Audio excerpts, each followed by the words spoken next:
Welcome to cubit academy. അപ്പോൾ നമ്മളിന്ന് നോക്കാൻ പോകുന്ന 27/4/2024 മുതൽ 3/5/2024 വരെ എന്താണ് കറണ്ട് അഫയേഴ്സ് ആണ്. ഓക്കെ, അപ്പോൾ നമുക്ക് നോക്കാം എന്താണ് ആദ്യത്തെ ന്യൂസ്. എന്താണ് ഇന്ത്യാസ് ക്ലൈമറ്റ് ടാർജറ്റ് ആണ്. ഓക്കെ, എന്താണ് ആദ്യത്തെ ന്യൂസ്? എന്താണ് ഇന്ത്യാസ് ക്ലൈമറ്റ് ടാർജറ്റ്. എന്താണ് ഇതുമായി ബന്ധപ്പെട്ട ന്യൂസ് വന്നിരിക്കുന്നത്? The World Meteorological Organization, that means WMO, has released a report titled The State of Climate in Asia 2023, which sheds light on the alarming impact of the climate change. അതായത് എന്തുണ്ട് നിലവിൽ WMO, ആരാണ് ഈ WMO എന്ന് വിളിക്കുന്നതാണ്? World metrological organisation ആണ് ഇത് WMO. അവരാണ് എന്ത് ചെയ്യുന്നത്? ഒരു റിപ്പോർട്ട്, ഏത് പേരിൽ ചിലപ്പോൾ ചോദിക്കാം, WMO പുറത്തുവിട്ട റിപ്പോർട്ട് ഏതാണെന്ന് ചോദിച്ചു കഴിഞ്ഞാൽ ഏതാണ്? The state of the climate in Asia 2023 ആണ്. ഓക്കെ, ഇതുമായി ബന്ധപ്പെട്ടാണ് ന്യൂസ് വന്നെങ്കിൽ അതിൽ നമുക്ക് നോക്കാനുള്ളത് ഇന്ത്യയുടെ ക്ലൈമറ്റ് ടാർജറ്റുകളെ കുറിച്ചാണ്. ഓക്കെ, എന്താണ് വേൾഡ് മെട്രോളജിക്കൽ ഓർഗനൈസേഷൻ എന്നുള്ള കാര്യമൊക്കെ എന്താണ് ഓൾറെഡി നമ്മൾ കഴിഞ്ഞ ക്ലാസ്സിൽ എന്താണ് നോക്കിയിട്ടുള്ളത്, അല്ല അല്ലെങ്കിൽ കഴിഞ്ഞു പോയ കറണ്ട് അഫയേഴ്സിൽ നമ്മൾ ഓൾറെഡി ഡിസ്കസ് ചെയ്ത കാര്യമാണ്. ഏത് ടോപ്പിക് എന്ന് വിളിക്കുന്നത്? WMO എന്ന് വിളിക്കുന്നത്. ഓക്കെ, വേൾഡ് മെട്രോളജിക്കൽ ഓർഗനൈസേഷൻ എന്നുള്ള ടോപ്പിക് നമ്മൾ ഓൾറെഡി ഡിസ്കസ് ചെയ്ത് കഴിഞ്ഞ ടോപ്പിക്കാണ്. അതിലേക്ക് ഞാൻ വീണ്ടും ഡീറ്റെയിൽ ആയിട്ട് പോകുന്നില്ല. ഓക്കെ, ഇനി നമുക്ക് നോക്കാം എന്താണ് ഇന്ത്യയുടെ ക്ലൈമറ്റ് ടാർജറ്റ് എന്ന് വിളിക്കുന്നത്. എന്താണ് ആദ്യത്തെ? എന്താണ് reach 100 GW of non fossil energy capacity by 2030. Okay, അതായത് 2030 ആകുമ്പോഴേക്കും എന്ത് ചെയ്യുക? 500 GW non fossil energy capacity ഉള്ള രാജ്യമായിട്ട് ഏത് മാറുക? ഇന്ത്യ മാറുക എന്നുള്ളതാണ് ഒന്നാമത്തെ ഇമ്പോർട്ടൻറ്റ്. രണ്ടാമത്തെ എന്താണ്? 50% of its energy requirements from renewable energy 2030. അതായത് നമുക്കറിയാം ഈ റിന്യൂവബിൾ എനർജി എന്ന് പറഞ്ഞു കഴിഞ്ഞാൽ എന്താണ്? ഫോർ എക്സാമ്പിൾ വിൻഡ് എനർജി, അല്ലേ, അല്ലെങ്കിൽ സോളാർ എനർജി, അതിനൊക്കെ നമ്മൾ വിളിക്കുന്നതാണ് ഏത്? Renewable energy. ആ നമുക്ക് എത്രയാണോ എനർജി റിക്വയർമെൻറ്റ്സ്, അതായത് ഇന്ത്യ എന്നുള്ള രാജ്യത്ത് എത്രയാണോ എനർജി റിക്വയർമെൻറ്റ്സ് ഉള്ളത് അതിൻ്റെ 50% 2030 ആകുമ്പോഴേക്കും എവിടെ നിന്നാക്കി മാറ്റുക? റിന്യൂവബിൾ എനർജിയിൽ നിന്നാക്കി മാറ്റുക. ഇതാണ് എന്താണ് രണ്ടാമത്തെ എന്താണ് ക്ലൈമറ്റ് ടാർഗറ്റ് എന്ന് പറയുന്നത്. മൂന്നാമത്തെ എന്താണ്? Reduction of total projected carbon emissions by 1 million tons from now to 2030. 2030 ആകുമ്പോഴേക്കും എന്ത് ചെയ്യുക? കാർബൺ എമിഷൻ ആണ് പറയുന്ന 1 billion tonsലേക്ക് എത്തിക്കുക. അതുപോലെ തന്നെ reduction of the carbon intensity of the economy by 45% by 2030 എന്നുള്ളതാണ്. ഓക്കെ, 2005 ലെവൽ വെച്ച് നോക്കുമ്പോൾ. അതുപോലെ തന്നെ എന്താണ് ഏറ്റവും അവസാനത്തെ ടാർഗറ്റ് എന്ന് പറയുന്നത്? നമുക്കറിയാം ഇതൊരു ലോങ് ടേം പോളിസിയുടെ ഭാഗമായിട്ട് വരുന്നതാണ്. ഓക്കെ, എന്താണ് ഒരു ലോങ് ടേം പോളിസിയുടെ ഭാഗമായിട്ടാണ് എന്ത് ചെയ്യുന്നത്? ഇത്തരം ഒരു കാര്യം കൊണ്ടുവരുന്നതായിട്ട് എന്ത് ചെയ്യാൻ പറ്റുക? നമുക്ക് കാണാൻ പറ്റുക. എന്താണ് 2070 ആകുമ്പോഴേക്ക് എന്ത് ചെയ്യുക എന്നുള്ളതാണ്? Achieving the target of net zero emissions എന്നുള്ളതാണ്. അത് ഏത് വർഷമാകുമ്പോഴേക്കാണ്? 2070 ആകുമ്പോഴേക്കാണ് എന്ത് ചെയ്യുന്നത്? അത്തരം ഒരു ടാർഗറ്റിലേക്ക് ആരെത്തുക എന്ന് പറയുന്നത്? ഇന്ത്യ എത്തുക എന്ന് പറയുന്നത്. ഓക്കെ, ഇതാണ് ഇന്ത്യയുടെ എന്താണ് ക്ലൈമറ്റുമായി ബന്ധപ്പെട്ട പ്രധാനപ്പെട്ട 5 സ്ട്രാറ്റജീസ് എന്നുള്ള പേരിൽ, അല്ലെങ്കിൽ 5 സ്ട്രാറ്റജീസ് എന്നുള്ള പേരിൽ എന്ത് ചെയ്യുന്ന അറിയപ്പെടുന്നതായിട്ട് എന്ത് ചെയ്യാൻ പറ്റുക? നമുക്ക് കാണാൻ പറ്റുക. ക്ലിയർ? എന്നല്ലാതെ വലിയ രീതിയിൽ എന്ത് ചെയ്യാനില്ല, നോക്കാനൊന്നുമില്ല. വളരെ കുറച്ച് പോയിന്റ്സ് മാത്രമേ അവിടെ നോക്കാറുള്ളൂ ക്ലൈമറ്റ് ആക്ഷനുമായി ബന്ധപ്പെട്ട്. ഇനി രണ്ടാമത്തെ ന്യൂസ് എന്താണ്? Government initiative to promote women's in STEM. എന്താണ് പറയുന്നത്? ന്യൂസ് നോക്കാം. A significant gender gap exist in India STEM, science, technology, engineering and maths, അല്ലേ? ഇതിനെ വിളിക്കുന്ന പേരാണ് എന്ത്? സ്റ്റെം. അതായത് എന്താണ് പ്രധാനപ്പെട്ട വിഷയങ്ങളാണ് ഏത്? 1 സയൻസ്, അതുപോലെ തന്നെ എന്താണ് 2 ടെക്നോളജി, 3 എന്താണ് എൻജിനീയറിംഗ്, 4 എന്താണ് മാത്സ്. ഈ വിഷയങ്ങളിൽ ഓൾറെഡി എന്ത് ചെയ്യുന്നുണ്ടെന്ന് പറയുന്നത്? ജെൻഡർ ഗ്യാപ്പ് ഉണ്ട് എന്നാണ് പറയുന്നത്. ഓക്കെ, എന്താണ് ജെൻഡർ ഗ്യാപ്പ്? അതായത് എന്താണ് ജെൻഡർ ഗ്യാപ്പ് എന്ന് പറയുമ്പോൾ, ഫോർ എക്സാമ്പിൾ ഇപ്പോൾ 1000 പുരുഷന്മാർ ഓക്കെ ഒരു സ്ഥലത്ത് വർക്ക് ചെയ്യുന്നുണ്ടെങ്കിൽ അവിടെ എത്ര സ്ത്രീകളുമുണ്ട് എന്നുള്ളതാണ് ചോദ്യം. ഓക്കെ, എത്ര പെർസെൻറ്റേജ് ഉണ്ട് എന്നുള്ളതാണ് ചോദ്യം. ഇതിനെ വിളിക്കുന്നതാണ് ജെൻഡർ ഗ്യാപ്പ്. ഇപ്പോൾ ഉദാഹരണമായിട്ട് നമ്മൾ കണ്ടു കഴിഞ്ഞ പ്രാവശ്യം ജെൻഡർ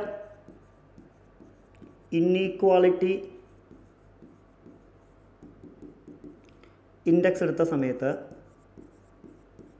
ഇന്ത്യയുടെ പൊളിറ്റിക്കൽ ഇൻഡെക്സ് എന്ന് വിളിക്കുന്നു. ഓക്കെ, ഇന്ത്യയുടെ പൊളിറ്റിക്കൽ ഇൻഡെക്സ്, അതായത് രാഷ്ട്രീയത്തിൽ സ്ത്രീകൾക്ക് എത്രത്തോളം സ്ഥാനമുണ്ട് എന്നുള്ളതാണ്. പൊളിറ്റിക്കൽ ഇൻഡെക്സിൽ ഇന്ത്യയുടെ സ്ഥാനം എന്ന് പറയുന്നത് 40ാമത്തെ സ്ഥാനമായിരുന്നു.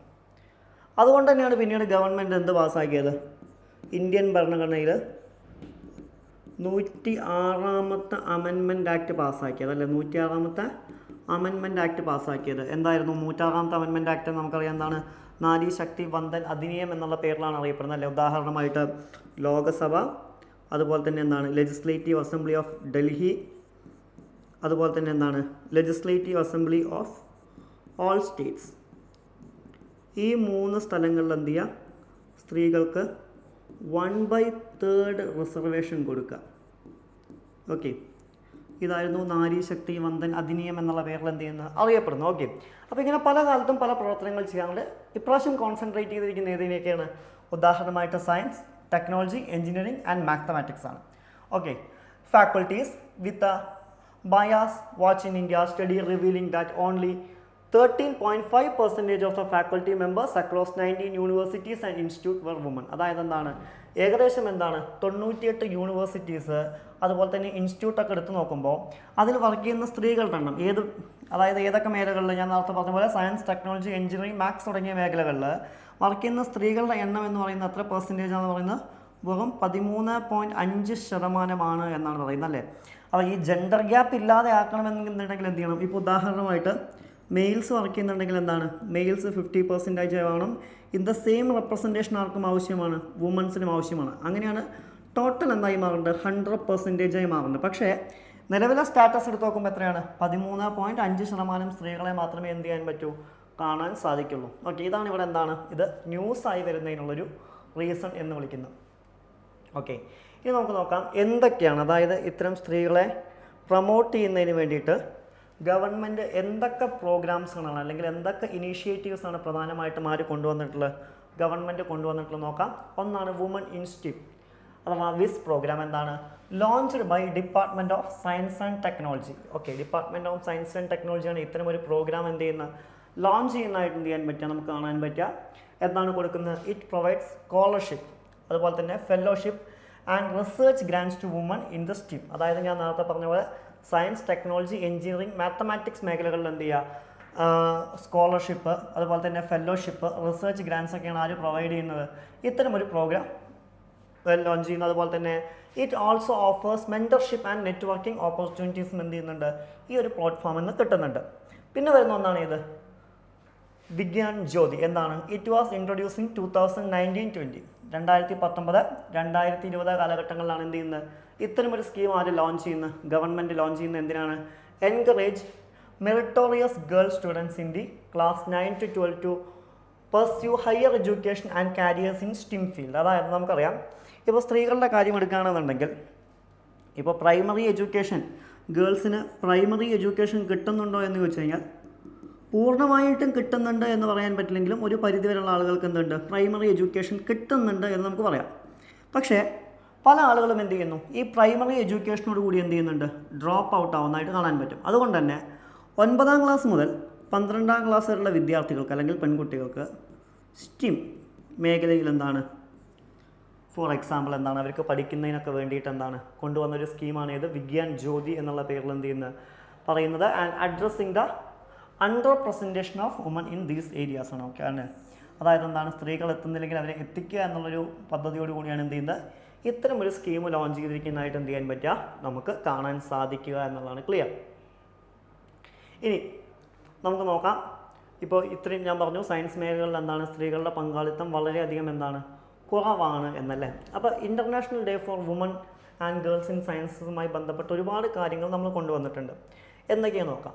ഒന്നാമത്തെ എന്ന് പറയുന്നത് എന്താണ്, celebrate every year on February 11 since 2015. അതായത് 2015 ഫെബ്രുവരി 11 നമ്മൾ എന്തായിട്ട് ആരംഭിച്ചു, international day for woman and girls in science ആയിട്ട് എന്ത് ചെയ്യുന്നുണ്ട്, നമ്മൾ എന്ത് ചെയ്യുന്നുണ്ട്, സെലിബ്രേറ്റ് ചെയ്യുന്നുണ്ട്. Observed by United Nations. Okay, ഇതിനാരാണ് തുടക്കം കുറിച്ചത് എന്ന് ചോദിച്ചു കഴിഞ്ഞാൽ ആരാണ്, UN ആണ്, അഥവാ യുണൈറ്റഡ് നേഷൻസ് ആണ് എന്ത് ചെയ്യുന്നത്, ഇതിന് തുടക്കം കുറിക്കുന്നതായിട്ട് എന്ത് ചെയ്യാൻ പറ്റുക, നമുക്ക് കാണാൻ പറ്റുക. എന്താണ് ഇതിൻ്റെ ലക്ഷ്യം? To promote the full and equal access participation of woman in science, technology, engineering and mathematics field. ഞാൻ നേരത്തെ പറഞ്ഞ പോലെ ഈ ഏരിയാസിൽ എന്ത് ചെയ്യുക, വുമൻസിൻ്റെ പാർട്ടിസിപ്പേഷൻ ഉയർത്തുക എന്നുള്ള ലക്ഷ്യത്തോടു കൂടിയാണ് എന്ത് ചെയ്യുന്നത് ഇത്തരമൊരു പ്രോഗ്രാം എന്ത് ചെയ്തിരിക്കുന്ന ലോഞ്ച് ചെയ്തിരിക്കുന്നതായിട്ട് എന്ത് ചെയ്യാൻ പറ്റുക, നമുക്ക് കാണാൻ പറ്റുക. ഇനി ഇതിൻ്റെ തീം എന്താണെന്ന് ചോദിച്ചു കഴിഞ്ഞാൽ എന്താണ്? Innovate, demonstrate, elevate, advance, sustain ആണ്. ഓക്കെ, ഇതിൻ്റെ തീം എന്താണ്? ഐഡിയാസ് ആണ്. ഏതൊക്കെയാണ്? Innovate, demonstrate, elevate, advance, sustain. IDEAS ആണ് ഇതിൻ്റെ തീം എന്ന് പറയുന്നത്. ഓക്കെ, ഇനി സയൻസ് സെക്ടറിൽ വുമൻസിൻ്റെ പാർട്ടിസിപ്പേഷൻ എത്രത്തോളം ഉണ്ട് എന്ന് നോക്കുകയാണെങ്കിൽ എന്താണ് പറയുന്നത്? According to all India survey on higher education 2020-21, number of science researchers India has been doubled from like 13,000 in 2014 over 16,000 in 2022. അതായത് എന്താണ്? 2014 13,000 ആണ് ഉണ്ടായിരുന്നെങ്കിൽ എന്ത് ചെയ്തു? 2022 ആകുമ്പോഴേക്കും എന്തായി മാറിയിട്ട് 16,000 ആയിട്ട് മാറിയിട്ടുണ്ട്. ഓക്കെ, അതുപോലെ തന്നെ women's in participation in the highest biotechnology എന്ന് പറയുന്നത് എത്രയാണ്? 40%. മെഡിസിൻ എന്ന് വിളിക്കുന്നത് എത്രയാണ്? 35% ആണ് എന്ത് ചെയ്യാൻ പറ്റുക, നമുക്ക് കാണാൻ പറ്റുക. ഇനി ഈ മേഖലകളിലേക്ക് സ്ത്രീകളെ എത്തിക്കുന്നതിന് വേണ്ടി കൊണ്ടുവന്ന പ്രധാനപ്പെട്ട ഇൻ്റർനാഷണൽ ലെവൽ പ്രോഗ്രാമുകൾ ഏതൊക്കെയാണെന്ന് ചോദിച്ചു കഴിഞ്ഞാൽ എന്താണ്? Gender advancement for transforming institutions ആണ്. എന്താണ്? To develop comprehensive character and framework for assessing gender equality in stream ആണ്. അതുപോലെ തന്നെ എന്താണ്? വിദ്യാൻ ജ്യോതി സ്കീം, അതല്ലേ? അത് നമ്മൾ ഓൾറെഡി എന്ത് ചെയ്തു, നമ്മളിപ്പോൾ പറഞ്ഞു കഴിഞ്ഞതാണ്. പിന്നെ വരുന്നതാണ് എന്താണ്? Indo US fellowship for women in STEM ആണ്. ഓക്കെ, അതായത് എന്താണ്? വിസ്റ്റിം പ്രോഗ്രാം, അതായത് women in scientist can work research labs in the US ആണ്. പിന്നെ വരുന്നത് എന്താണ്? Consolidation of university researchers for innovation and excellence in women universities, CURIE പ്രോഗ്രാമാണ്. ഇതിൻ്റെ ലക്ഷ്യം എന്താണ്? Improving R&D infrastructure and establishing state of the art research facilities in order to create excellence in science and technology women universities ആണ്. അങ്ങനെ പല പല സ്കീമുകൾ എന്താണ് കൊണ്ടുവന്നിട്ടുള്ളതായിട്ട് എന്ത് ചെയ്യാൻ പറ്റും, നമുക്ക് കാണാൻ പറ്റും. ഓക്കെ, ഇനി ഇന്ത്യയുടെ സയൻറ്റിഫിക് ഹിസ്റ്ററി എടുത്ത് നോക്കുകയാണെങ്കിൽ അതിലെന്താണ്? ഒരുപാട് പേരെ എന്ത് ചെയ്യാൻ പറ്റും, നമുക്ക് കാണാൻ പറ്റും. ഓക്കെ, ഒന്നാമത് വരുന്ന ആരാണ്? അനന്തിഭായ് ഗോൽബാലോ ജോഷിയാണ്. അവരുടെ കാലഘട്ടം എന്ന് വിളിക്കുന്നത് എത്രയാണ്? 1865 മുതൽ 1887 വരെയാണ്. എന്താണ് ഇവരുടെ പ്രത്യേകത? First Indian female to study and graduate with a degree in western medicine from United States. Okay, അതാണ് അവരുടെ പ്രത്യേകത. യുണൈറ്റഡ് സ്റ്റേറ്റ്സിൽ നിന്ന് ആദ്യമായിട്ട് വെസ്റ്റേൺ മെഡിസിൻസിൽ ഗ്രാജുവേഷൻ നേടിയ ആളാണ്. അതുപോലെ തന്നെ എന്താണ്? Believed to be the first woman to set foot on American soil from India. അതുപോലെ തന്നെ എന്താണ്? ഇന്ത്യയിൽ നിന്നും അമേരിക്കയിലെത്തിയ ആദ്യത്തെ വുമൺ എന്നുള്ള പേരിലും എന്ത് ചെയ്യുന്നുണ്ട്, വിശ്വസിക്കപ്പെടുന്നുണ്ട്. പിന്നെ വരുന്ന ആളാണ് കടമ്പരി ഗാംഗുലിയാണ്. 1861 മുതൽ 1923 വരെയാണ് ഇവരുടെ കാലഘട്ടം എന്ന് വിളിക്കുന്നത്. ഓക്കെ, എന്താണ് ഇവരുടെ പ്രത്യേകത? India's first female doctor and practitioner ആണ്. ഓക്കെ, അതും ഏതിൽ? വെസ്റ്റേൺ മെഡിസിൻ്റെ ഹോൾ സൗത്ത് ഏഷ്യയിൽ. ഓക്കെ, ഇതാരുടെ പ്രത്യേകതയാണ്? ഇവരുടെ പ്രത്യേകതയാണ്. പിന്നെ വരുന്ന ആളാണ് അത് ഭീമ ചൗധരി. 1913 മുതൽ 1991 വരെയാണ്. എന്താണ് പ്രത്യേകത? First woman higher energy physicist of India and the first woman scientist of the TFIR. Okay, ഇതാണ് ആരുടെ പ്രത്യേകത എന്ന് പറയുന്നത്? വിമത ചൗധരിയുടെ എന്താണ് പ്രത്യേകത എന്ന് വിളിക്കുന്നത്. വേണമെങ്കിൽ ഇവരെക്കുറിച്ചുള്ള പ്രൊഫൈലൊക്കെ വേണമെങ്കിൽ എന്ത് ചെയ്യാം, എക്സാമിന് ചോദിക്കാം. വളരെ ഇമ്പോർട്ടൻ്റ് ആയിട്ടുള്ള എന്താണ് പേഴ്സൺസ് ആണ് എന്നുള്ളത് കൊണ്ട്. ഓക്കെ, അതാണ് ആരുടെ പ്രത്യേകത? ഇവരുടെ പ്രത്യേകത എന്നുള്ള പേരിൽ എന്ത് ചെയ്യുന്നത്, അറിയപ്പെടുന്നത്. ഓക്കെ, നെക്സ്റ്റ് വണ്ണാണ് ഏത്? എടവേലത്ത് കാഗാട്ട് ജാനകി അമ്മാൾ. കാലഘട്ടം എന്ന് വിളിക്കുന്നത് എത്രയാണെന്ന് ചോദിച്ചു കഴിഞ്ഞാൽ എത്രയാണ്? 1897 മുതൽ 1984 വരെയാണ്. ഓക്കെ, എന്താണ്? Made significant contributions to the genetics, evolution, phytogeography and ethnobotany. ഈ മേഖലകളിൽ എന്ത് ചെയ്തിട്ടുണ്ട്? ഏറ്റവും വലിയ രീതിയിലുള്ള കോൺട്രിബ്യൂഷൻസ് കൊടുത്തുള്ളതായിട്ട് എന്ത് ചെയ്യാൻ പറ്റും, നമുക്ക് കാണാൻ പറ്റുമെന്നുള്ളതാണ്. അതുപോലെ തന്നെ എന്താണ്? First doctor of the central botanical laboratory at Allahabad എന്നുള്ളത് ആരുടെ പ്രത്യേകതയാണ്? ഇവരുടെ പ്രത്യേകതയാണ്. പിന്നെ വരുന്ന ഒരാളാണ് ധബല മിത്രയാണ്. 1925 മുതൽ 2023 വരെയാണ് കാലഘട്ടം. എന്താണ്? ഫസ്റ്റ് ഇന്ത്യൻ ആർക്കിയോളജിസ്റ്റ് ആണ് എന്നുള്ളതാണ് ഇവരുടെ പ്രത്യേകത. അതുപോലെ തന്നെ എന്താണ്? Saved as the director general of the archaeological survey of India. Archaeological survey of ഇന്ത്യയുടെ എന്താണ്? ഡയറക്ടർ ജനറൽ ആയിരുന്നു. അതുപോലെ തന്നെ എന്താണ്? ഒരുപാട് ബുദ്ധിസ്റ്റ് സൈറ്റുകൾ എന്ത് ചെയ്തിട്ടുണ്ട്, ഇവർ എക്സ്പ്ലോർ ചെയ്തിട്ടുണ്ട് എന്നുള്ളതാണ്. ഓക്കെ, പിന്നെ വരുന്ന ഒരാളാണ് ആര്? കമല സൊഹാനി. കാലഘട്ടം 1911 മുതൽ 1998 വരെയാണ്. എന്താണ്? PhD കിട്ടിയ ഫസ്റ്റ് ഇന്ത്യൻ വുമൺ ആണ് എന്നുള്ളതാണ്. അതും സയൻസ് ഡിസിപ്ലിനിൽ അതുപോലെ തന്നെ എന്താണ് ഓക്കെ. അപ്പോൾ സയൻസ് ഡിസിപ്ലിനിൽ PhD കിട്ടിയ ആദ്യത്തെ വുമണാണ്. അതുപോലെ തന്നെ എന്താണ് ഡിസ്കവർ ദ എൻസൈം അഥവാ എന്താണ് ക്രിപ്റ്റോക്രോം C എന്ത് ചെയ്തു കണ്ടുപിടിച്ചു എന്നുള്ളതാണ്. ഓക്കെ, എനർജി സിന്തസിസിൻ്റെ സഹായത്തോടു കൂടി.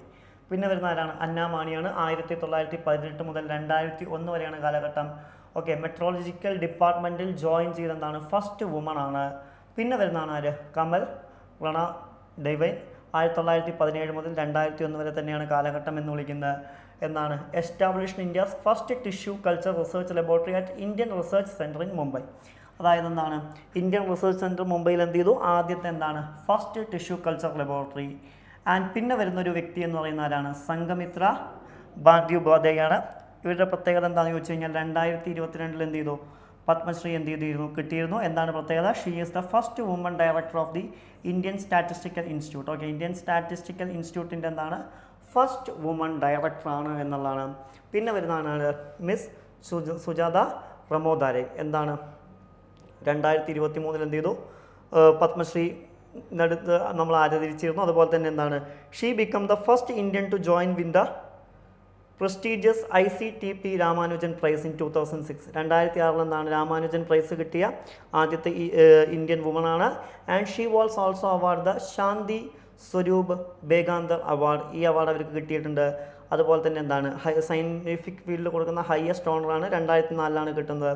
അതുപോലെ തന്നെ 2020 എന്ത് ചെയ്യുന്നുണ്ട്? കിരേങ്കർ നെൽസൺ പ്രൈസും എന്ത് ചെയ്തിട്ടുണ്ട്? കിട്ടിയിട്ടുള്ളതായിട്ട് എന്ത് ചെയ്യാൻ പറ്റും?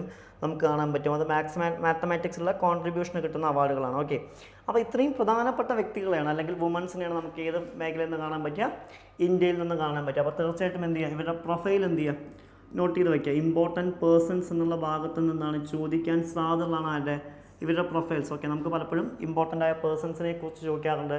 അല്ലെങ്കിൽ ഈ അവാർഡ് കിട്ടിയതാരാ, അല്ലെങ്കിൽ ഈ സ്ഥാനത്ത് ആദ്യമായി വന്നതാരാ എന്നുള്ള രീതിയിൽ എന്ത് ചെയ്യുക? ക്വസ്റ്റ്യൻസ് ഒക്കെ വേണമെങ്കിൽ എന്താണ് ചോദിക്കാൻ പറ്റുന്നൊരു മേഖലയാണ് എന്നുള്ളതാണ്. ക്ലിയർ? നെക്സ്റ്റ് ന്യൂസ് എന്താണ്? ആർട്ടിക്കിൾ 244 ക്ലോസ് A ആണ്. ഓക്കെ, എന്താണ് ആർട്ടിക്കിൾ 244 ക്ലോസ് A? നമുക്ക് നോക്കി നോക്കാം. Recently in Assam predominantly tribal Dipu Lok Sabha constituency candidate from all political parties have pledged to implement Article 244 Clause A of the Constitution aiming to establish an autonomous state within a state. Okay, അതായത് എന്താണ് ഒരു autonomous state വേണം എന്നുള്ളതാണ് ആവശ്യപ്പെട്ടിരിക്കുന്നത് അല്ലേ. അപ്പോൾ നമുക്ക് അറിയാം ഇന്ത്യയിൽ ഏറ്റവും അവസാനമായി ഉണ്ടായ സംസ്ഥാനം ഏതാണെന്ന് ചോദിച്ചു കഴിഞ്ഞാൽ ഏതാണ്? തെലുങ്കാനയാണ് അല്ലേ. അതായത് ആന്ധ്രാപ്രദേശ് എന്നാണ് എന്ത് ചെയ്യുന്നത്? തെലുങ്കാന വരുന്നത് ആർക്ക് വേണ്ടിയിട്ടാണ്? തെലുങ്കു സംസാരിക്കുന്ന ആളുകൾക്ക് വേണ്ടിയിട്ടാണ്. സോ അതേപോലെ തന്നെയാണ് എന്താണ് ഇവിടെ ഒരു ഓട്ടോണമസ് സ്റ്റേറ്റ് ആണ് എന്ത് ചെയ്തിരിക്കുന്നത്? ആവശ്യപ്പെട്ടിരിക്കുന്നതായിട്ട് എന്ത് ചെയ്യാൻ പറ്റുക? നമുക്ക് കാണാൻ സാധിക്കുക. ഓക്കെ, ഇനി എന്താണ് ആർട്ടിക്കിൾ 244 ക്ലോസ് എന്ന് നോക്കാം. ഇന്ത്യൻ കോൺസ്റ്റിറ്റ്യൂഷൻ്റെ പാർട്ട് 10 ഇതിനെക്കുറിച്ച് പറയുന്നത്? ആർട്ടിക്കിൾ 244 കുറിച്ച് പറയുന്നത്. എന്താണ് പറയുന്നത്? The 244 in the part 10 of the Constitution envisages a special system of administration for the certain designed areas, scheduled areas and tribal areas. അതായത് ഷെഡ്യൂൾഡ് ഏരിയാസിലും അതുപോലെ തന്നെ ട്രൈബൽ ഏരിയാസിലും എന്ത് വേണം? ഒരു സ്പെഷ്യൽ അഡ്മിനിസ്ട്രേഷൻ ആവശ്യമാണ്. ഓക്കെ, എന്താണ്? ഒരു സ്പെഷ്യൽ അഡ്മിനിസ്ട്രേഷൻ ആവശ്യമാണ്. ഫോർ എക്സാമ്പിൾ എന്തിനു വേണ്ടിയിട്ടാണ് എന്ന് ചോദിച്ചു കഴിഞ്ഞാൽ എന്തിനു വേണ്ടിയിട്ടാണ്? ഇവരുടെ ഇൻട്രസ്റ്റുകൾ പ്രൊട്ടക്റ്റ് ചെയ്യുന്നതിന് വേണ്ടിയിട്ടാണ്. ഓക്കെ, എന്താണ്? To protect the interest. അതിന് വേണ്ടിയിട്ടാണ് എന്ത് പറയുന്നത്? ഷെഡ്യൂൾഡ് ഏരിയാസിനും അതുപോലെ തന്നെ ട്രൈബൽ ഏരിയാസിനും എന്ത് ആവശ്യമാണ്? ഒരു സ്പെഷ്യൽ അഡ്മിനിസ്ട്രേഷൻ എന്താണ് ആവശ്യമാണ്. ഇത് പറയുന്ന ആർട്ടിക്കിളാണ് ഇന്ത്യൻ കോൺസ്റ്റിറ്റ്യൂഷനിൽ ഏത് എന്ന് വിളിക്കുന്നത്? ആർട്ടിക്കിൾ 244 എന്നുള്ള പേരിൽ എന്ത് ചെയ്യുന്ന അറിയപ്പെടുന്നതായിട്ട് എന്ത് ചെയ്യാൻ പറ്റുക? നമുക്ക് കാണാൻ പറ്റുക. പിന്നീടാണ് അതിൽ എന്ത് വരുന്നത്? പിന്നീടാണ് ഇതിൽ എന്ത് എഴുതി ചേർക്കുന്നത്? 244 ക്ലോസ് A വരുന്നത്. 244 ക്ലോസ് A എപ്പോഴാണ് നമ്മൾ കൊണ്ടുവരുന്നതെന്ന് ചോദിച്ചു കഴിഞ്ഞാൽ എന്താണ്? 22nd അമെൻമെൻറ്റ് ആക്ട് 1969 ആണ് എന്ത് ചെയ്യുന്നത്? കൊണ്ടുവരുന്നത്. എന്താണ് ഇതിൻ്റെ പ്രത്യേകത എന്ന് ചോദിച്ചു കഴിഞ്ഞാൽ it allows the parliament to enact a law establishment an autonomous state in the state of Assam comprising or all of some tribal area specific in the 6th schedule. അതായത് ഇന്ത്യൻ കോൺസ്റ്റിറ്റ്യൂഷൻ്റെ 6th ഷെഡ്യൂൾ അനുസരിച്ചിട്ട് അല്ലേ, നമുക്കറിയാം Indian കോൺസ്റ്റിറ്റ്യൂഷനിൽ പ്രധാനമായിട്ടും എന്താണ് 12 ഷെഡ്യൂളുണ്ട്. അതിൽ 6th ഷെഡ്യൂളാണ് ഇത്തരം ഏരിയാസിനെ കുറിച്ച് പറയുന്നത്. അത്തരം ഏരിയാസിൽ ആസാമിൽ വേണമെന്നുണ്ടെങ്കിൽ ഓക്കെ ആസാമിൽ വേണമെന്നുണ്ടെങ്കിൽ ആവശ്യമാണ് എന്നുണ്ടെങ്കിൽ, ഗവൺമെൻറ് ആവശ്യമാണ് എന്നുണ്ടെങ്കിൽ എന്ത് ചെയ്യാം, ഒരു ഓട്ടോണമസ് സ്റ്റേറ്റ് എന്ത് ചെയ്യാം, നിർമ്മിക്കാം എന്നുള്ളതാണ്. ഓക്കെ, ഒരു ഓട്ടോണമസ് സ്റ്റേറ്റ് നിർമ്മിക്കാം. ഇതാണ് ഇപ്പോൾ ഡിമാൻഡ് ചെയ്തിരിക്കുന്നതായിട്ട് എന്ത് ചെയ്യാൻ പറ്റുക, നമുക്ക് കാണാൻ പറ്റുക. ഇതാണ് കറണ്ട് അഫയേഴ്സ് എന്ന് വരുന്നത്. അപ്പോൾ നമുക്ക് വേണമെങ്കിൽ ചോദിക്കാം, നിലവിൽ ആരാണ് ആവശ്യപ്പെട്ട് ഇന്ത്യൻ കോൺസ്റ്റിറ്റ്യൂഷൻ്റെ ഏത് ആർട്ടിക്കിൾ പ്രകാരമാണ് എന്നൊക്കെ എന്ത് ചെയ്യാം, ചോദിക്കാം. നമുക്ക് നോക്കാം എന്താണ് സിക്സ് ഷെഡ്യൂൾ നമുക്ക് പറയാം എന്താണ്, covers provisions relating to the administration of tribal areas in the state of Assam, Meghalaya, Tripura, Mizoram. അല്ലെ, ഈ 4 സംസ്ഥാനങ്ങളെക്കുറിച്ചാണ് പറയുന്നത്. ഇതിലെന്താണ് പറയുന്നത്, ഓട്ടോണമസ് ഡിസ്ട്രിക്റ്റ് ആണ്. എന്താണ്, ട്രൈബൽ ഏരിയാസ് ആയ ആസാം, മേഘാലയ, ത്രിപുര ആൻഡ് മിസോറാം തുടങ്ങിയ സ്ഥലങ്ങളിൽ വേണമെങ്കിൽ എന്ത് ചെയ്യാം, ഓട്ടോണമസ് ഡിസ്ട്രിക്റ്റ് എന്ത് ചെയ്യാം, സ്റ്റേറ്റ്സിൻ്റെ എക്സ്ക്ലൂസീവ് അതോറിറ്റിയിൽ നിർമ്മിക്കാം എന്നുള്ളതാണ് ഇതിൽ പറയുന്നത്. ഇതിൽ പറയുന്നതായിട്ട് എന്ത് ചെയ്യാൻ പറ്റുക, നമുക്ക് കാണാൻ പറ്റുക. അതുമായി ബന്ധപ്പെട്ടാണ് എന്ത് ചെയ്യുന്നത്, ഇത്തരമൊരു കറണ്ട് അഫയേഴ്സ് വന്നിരിക്കുന്നത്. ഇനി ഇന്ത്യയിൽ പല സ്ഥലങ്ങളിലും ഇതേപോലെ എന്ത് ചെയ്യുന്നുണ്ട്, പല രീതിയിലുള്ള ഓട്ടോണമസ് ഡിസ്ട്രിക്റ്റുകൾ അല്ലെങ്കിൽ ഓട്ടോണമസ് സ്റ്റേറ്റ്സുകൾ എന്ത് ചെയ്യുന്നുണ്ട്, ആവശ്യപ്പെടുന്നതായിട്ട് എന്ത് ചെയ്യാൻ പറ്റും, നമുക്ക് കാണാൻ പറ്റും. അതിൽ ഒന്നാമത് ആവശ്യപ്പെടുന്നതാണ് ഏത്, ഗോർഖാലാൻഡ്. ഓക്കെ, എന്താണ് ഗോർഖാലാൻഡ്? The Gorkha majority areas of Darjeeling and nearby regions in the West Bengal have some demand for the separate state of Gorkhaland due to cultural historical reasons. അതായത് എന്താണ്, കൾച്ചറൽ ആൻഡ് ഹിസ്റ്റോറിക്കൽ റീസൺസിൻ്റെ പേരിൽ എന്താണ്, എന്ത് വേണമെന്നാണ് പറയുന്നത്, west ബംഗാളിൽ നിന്ന് ഒരു സെപ്പറേറ്റ് സ്റ്റേറ്റ് എന്ത് പേരിലാണ്, ഗോർഖാലാൻഡ്. പിന്നെ വരുന്നൊരു ആവശ്യമാണ് ഏത്, ബോഡോലാൻഡ്. എന്താണ്, in Assam the Bodo majority areas have witnessed the movements for a separate state of Bodolands, citing issues of ethnic identity of socio-economic development. Okay, ഇത്തരം ഒരു ആവശ്യം ഇവിടുന്നാണ്, ആസാമിൽ നിന്നാണ് വന്നിരിക്കുന്നത്. ബോഡോ മെജോറിറ്റി ഉള്ള സ്ഥലങ്ങൾ എന്താക്കി മാറ്റണം, ബോഡോലാൻഡ് എന്നുള്ള പ്രത്യേക സംസ്ഥാനമാക്കി മാറ്റണം. എന്തിനു വേണ്ടിയിട്ട്, citing issues of ethnic diversity ആവാം, അല്ലെങ്കിൽ സോഷ്യോ എക്കോണമിക് ഡെവലപ്മെൻറ്റ്. പിന്നെ വരുന്ന ഒന്നാണ് ഏത്, Vidarbha. The region of Vidarbha in Maharashtra has been seen periodic demands for statehood, citing issues of regional underdevelopment and neglect by the state government. അതായത് എന്താണ്, വിദർഭ എന്ന് പറയുന്ന സ്ഥലത്ത് എന്ത് ചെയ്യുന്നുണ്ട്, സ്റ്റേറ്റ് ഗവൺമെൻറ് അവോയ്ഡ് ചെയ്യുന്നുണ്ട്. അതുകൊണ്ട് തന്നെ റീജിയണൽ അണ്ടർ ഡെവലപ്മെൻ്റ് ആണ് അവിടെ നടക്കുന്നത്. അതുകൊണ്ട് തന്നെയാണ് ഒരു പ്രത്യേക സംസ്ഥാനം വേണം, വിദർഭ എന്നുള്ള പേരിൽ എന്ത് ചെയ്യുന്നത്, ഒരു പ്രത്യേക സംസ്ഥാനം വേണമെന്ന് എന്ത് ചെയ്യുന്നുണ്ട്, ആവശ്യപ്പെടുന്നുണ്ട്. ആൻഡ് പിന്നെ വരുന്ന മറ്റൊരു ആവശ്യമാണ് ഏത്, ബുന്ദേൽഖണ്ഡ്. എന്താണ്, parts of the Uttar Pradesh and Madhya Pradesh, ഉത്തർപ്രദേശിൻ്റെ മധ്യപ്രദേശും കൂടി ജോയിൻ ചെയ്തിട്ട് ആവശ്യപ്പെടുന്ന ഒന്നാണിത്. Comprising the Bundelkhand region have witnessed demands for separate state due to perceived economic backward and neglect the state government. അതായത് ഈ 2 സംസ്ഥാനങ്ങൾ ഇവരെ എന്ത് ചെയ്യുന്നുണ്ട്, അവോയ്ഡ് ചെയ്യുന്നുണ്ട്. അതുകൊണ്ട് എക്കോണമിക്കലി ബാക്ക്വേർഡ് ആണ്. അതുകൊണ്ട് കൊണ്ടുവന്ന ആശയമാണ് ഏതെന്ന് വിളിക്കുന്നത്, ബുന്ദേൽഖണ്ഡ് എന്ന് വിളിക്കുന്നു. ഓക്കെ, അപ്പോൾ ഇതൊക്കെ എന്ത് ചെയ്യാം, ചിലപ്പോൾ നിങ്ങൾ എക്സാമിന് ചോദിക്കാം. ആൻഡ് നെക്സ്റ്റ് കറണ്ട് അഫെയർ ആണ് ഇത്, ചിപ്കോ മൂവ്മെൻറ്റ്. എന്താണ്, recently 15 years have been completed for the Chipko movement, the landmark environment movement that started in Uttarakhand in 1973. അതായത് 1973 ഉത്തരാഖണ്ഡിൽ സ്റ്റാർട്ട് ചെയ്തൊരു മൂവ്മെൻ്റ് ആയിരുന്നു, അല്ലെ, എൻവയോൺമെൻറ്റൽ പ്രൊട്ടക്ഷൻ മൂവ്മെൻ്റ് ആയിരുന്നു ചിപ്കോ മൂവ്മെൻറ്റ് എന്ന് വിളിക്കുന്നത്. അതിൻ്റെ 50 വർഷങ്ങൾ പൂർത്തിയായി കഴിഞ്ഞു, സക്സസ്ഫുള്ളി കംപ്ലീറ്റ് ചെയ്തു. അതുമായി ബന്ധപ്പെട്ടാണ് എന്ത് ചെയ്യുന്നത്, ഇത്തരമൊരു കറണ്ട് അഫെയർ ഒന്നായിട്ട് എന്ത് ചെയ്യാൻ പറ്റുക, നമുക്ക് കാണാൻ സാധിക്കുക എന്നുള്ളതാണ്. ഓക്കെ, ഇവിടെ നമുക്ക് വലിയ രീതിയിലൊന്നും നോക്കാനില്ല. എന്താണ് ചിപ്കോ മൂവ്മെൻറ്റ് എന്നുള്ളത് മാത്രം നമുക്കൊന്ന് അറിഞ്ഞു വെച്ചാൽ മതി. എന്താണ്, the movement started in 1970s in Chamoli, Uttarakhand. ഇത് എവിടെയാണ് സ്റ്റാർട്ട് ചെയ്യുന്നത്, 1970 ചമോളി, ഉത്തരാഖണ്ഡിലാണ് എന്ത് ചെയ്യുന്നത്, ഇത് സ്റ്റാർട്ട് ചെയ്യുന്നത്. അതായത് എന്താണ്, when region was the facing rampant deforestation to the commercial activities by outside contractors. അതായത് അവിടുത്തെ മരങ്ങൾ എന്താണ്, വെട്ടി വിൽക്കാൻ വേണ്ടിയിട്ട് അല്ലെങ്കിൽ ഡീഫോറസ്റ്റേഷന് വേണ്ടിയിട്ട് എന്ത് ചെയ്യുന്നു, വലിയ വലിയ കമ്പനീസ് കോൺട്രാക്ട് എടുക്കുകയും അവർക്കെതിരെ നടന്ന മൂവ്മെൻറ്റാണ് ഏത്, ഈ ചിപ്കോ മൂവ്മെൻറ്റ് എന്നുള്ള പേരിൽ എന്ത് ചെയ്യുന്ന അറിയപ്പെടുന്നത്. It started when the women from the Himalayan villages of Reni and Mandal hugged trees and nearby forest to protect them from the commercial loggers. അതായത് എന്താണ്, അന്ന് അവിടെ ഉണ്ടായിരുന്ന സ്ത്രീകൾ, അതായത് ഹിമാലയൻ വില്ലേജസ് ആയിരുന്ന റെണി, മണ്ടൽ തുടങ്ങിയ ഗ്രാമങ്ങളിലെ സ്ത്രീകൾ എന്ത് ചെയ്തു, മരങ്ങളെ ഹഗ് ചെയ്തുകൊണ്ട് എന്ത് ചെയ്യാൻ തുടങ്ങി, കെട്ടിപ്പിടിച്ചുകൊണ്ട് എന്ത് ചെയ്യാൻ തുടങ്ങി, ഇതൊന്ന് പ്രൊട്ടക്റ്റ് ചെയ്യാൻ തുടങ്ങി. അതാണ് പിന്നീട് എന്ത് പേരിൽ അറിയപ്പെട്ട, ചിപ്കോ മൂവ്മെൻറ്റ് എന്നുള്ള പേരിൽ എന്ത് ചെയ്യുന്ന അറിയപ്പെട്ടതായിട്ട് എന്ത് ചെയ്യാൻ പറ്റുക, നമുക്ക് കാണാൻ സാധിക്കുക എന്നുള്ളതാണ്. ഇനി ഇതിനെക്കുറിച്ച് നോക്കുകയാണെങ്കിൽ എന്താണ്, ഈ മൂവ്മെൻറ്റിൻ്റെ ചിപ്കോ എന്നുള്ള വാക്ക് വരാൻ കാരണം എന്താണെന്ന് ചോദിച്ചു കഴിഞ്ഞാൽ, ചിപ്കോ എന്ന വാക്കിൻ്റെ അർത്ഥം എംബ്രേസ് എന്നുള്ളതാണ്. ഓക്കെ, എന്താണ്, ചിപ്കോ എന്ന വാക്കിൻ്റെ അർത്ഥം എന്താണ്? എംബ്രേസ് എന്നുള്ളതാണ്. നമ്മൾ ഓൾറെഡി പറഞ്ഞു, അവർ ഹഗ് ചെയ്തുകൊണ്ട് എന്ത് ചെയ്തു? മരങ്ങളെ കെട്ടിപ്പിടിച്ചുകൊണ്ട് എന്ത് ചെയ്തു? അവർ ഒഴിവാക്കി എന്നുള്ളതാണ്. അതുകൊണ്ടാണ് അതിന് പിന്നീട് ഏത് പേര് വരുന്നത്? ചിപ്കോ മൂവ്മെൻറ്റ് എന്നുള്ള പേരെന്താണ് വരുന്നതായിട്ട് എന്ത് ചെയ്യാൻ പറ്റുക? നമുക്ക് കാണാൻ സാധിക്കുക എന്നുള്ളതാണ്. And by hugging they gave the clear message that we our nature and us are one. അതായത് എന്താണ്? വി ഞങ്ങൾ, അവർ നേച്ചർ പ്രകൃതി, ആൻഡ് us ആർ വൺ ഞങ്ങൾ എന്താണ്? ഒന്നാണ് എന്നുള്ളൊരു മെസ്സേജാണ് എന്ത് ചെയ്യുന്നത്? അവരവിടെ കൊടുക്കുന്നത്. അതുപോലെ തന്നെ ഇതൊരു നോൺ വയലൻറ്റ് അജിറ്റേഷൻ ആയിരുന്നു അല്ലേ? ഒരു രക്തരൂക്ഷിത വിപ്ലവം ഒന്നും ആയിരുന്നില്ല, പൂർണ്ണമായും സമാധാനപരമായൊരു വിപ്ലവമായിരുന്നു എന്നുള്ള ഏതിൻ്റെ പ്രത്യേകതയാണ്? ചിപ്കോ മൂവ്മെൻറ്റിൻ്റെ പ്രത്യേകതയാണ്.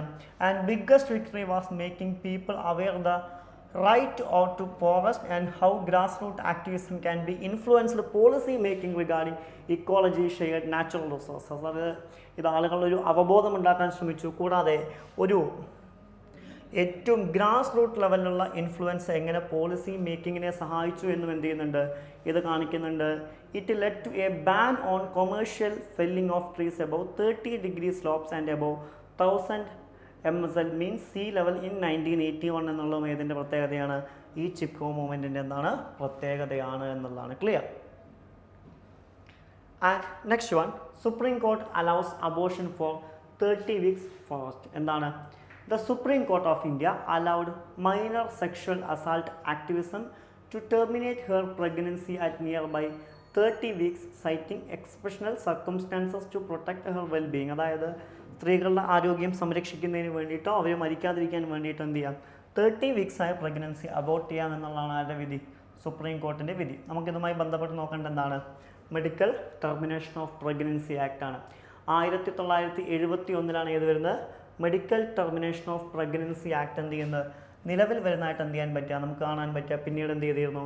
2021 എന്ത് ചെയ്തിരുന്നു? ഇതിനെ അമെൻഡ് ചെയ്തിരുന്നു. അതിൽ പല രീതിയിലുള്ള വ്യത്യാസങ്ങൾ എന്ത് ചെയ്തിട്ടുണ്ട്? വരുത്തിയതായിട്ട് എന്ത് ചെയ്യാൻ പറ്റും? നമുക്ക് കാണാൻ പറ്റും. ഒന്ന്, 12 ആഴ്ചകൾ വരെയാണെന്നുണ്ടെങ്കിൽ 1971 നിയമപ്രകാരം എന്താണ്? ഡോക്ടറുടെ അഡ്വൈസോട് കൂടിയിട്ട് എന്ത് ചെയ്യാം? അബോർട്ട് ചെയ്യാം. ആൻഡ് ഇവിടെയും അങ്ങനെ തന്നെയാണ്, ഡോക്ടറുടെ അഡ്വൈസോട് കൂടിയിട്ട് എന്ത് ചെയ്യാം? അബോർട്ട് ചെയ്യാം. ഓക്കെ, 12 ആഴ്ച മുതൽ 20 ആഴ്ച വരെയാണ് എന്നുണ്ടെങ്കിൽ 1971 നിയമപ്രകാരം 2 ഡോക്ടർമാരുടെ അഡ്വൈസോട് കൂടി എന്ത് ചെയ്യാം? അബോർട്ട് ചെയ്യാം. പക്ഷേ 2021 നിയമത്തിൽ വ്യത്യാസം വന്നു. ഒരു ഡോക്ടറുടെ അഡ്വൈസോട് കൂടി എന്ത് ചെയ്യാം? അബോർട്ട് ചെയ്യാം. ഇനി 20 മുതൽ 24 ആഴ്ച വരെയാണെന്നുണ്ടെങ്കിൽ എന്താണ്? ഒരു കാരണവശാലും എന്തല്ല? അലൗഡ് അല്ല. പക്ഷേ എന്താണ്?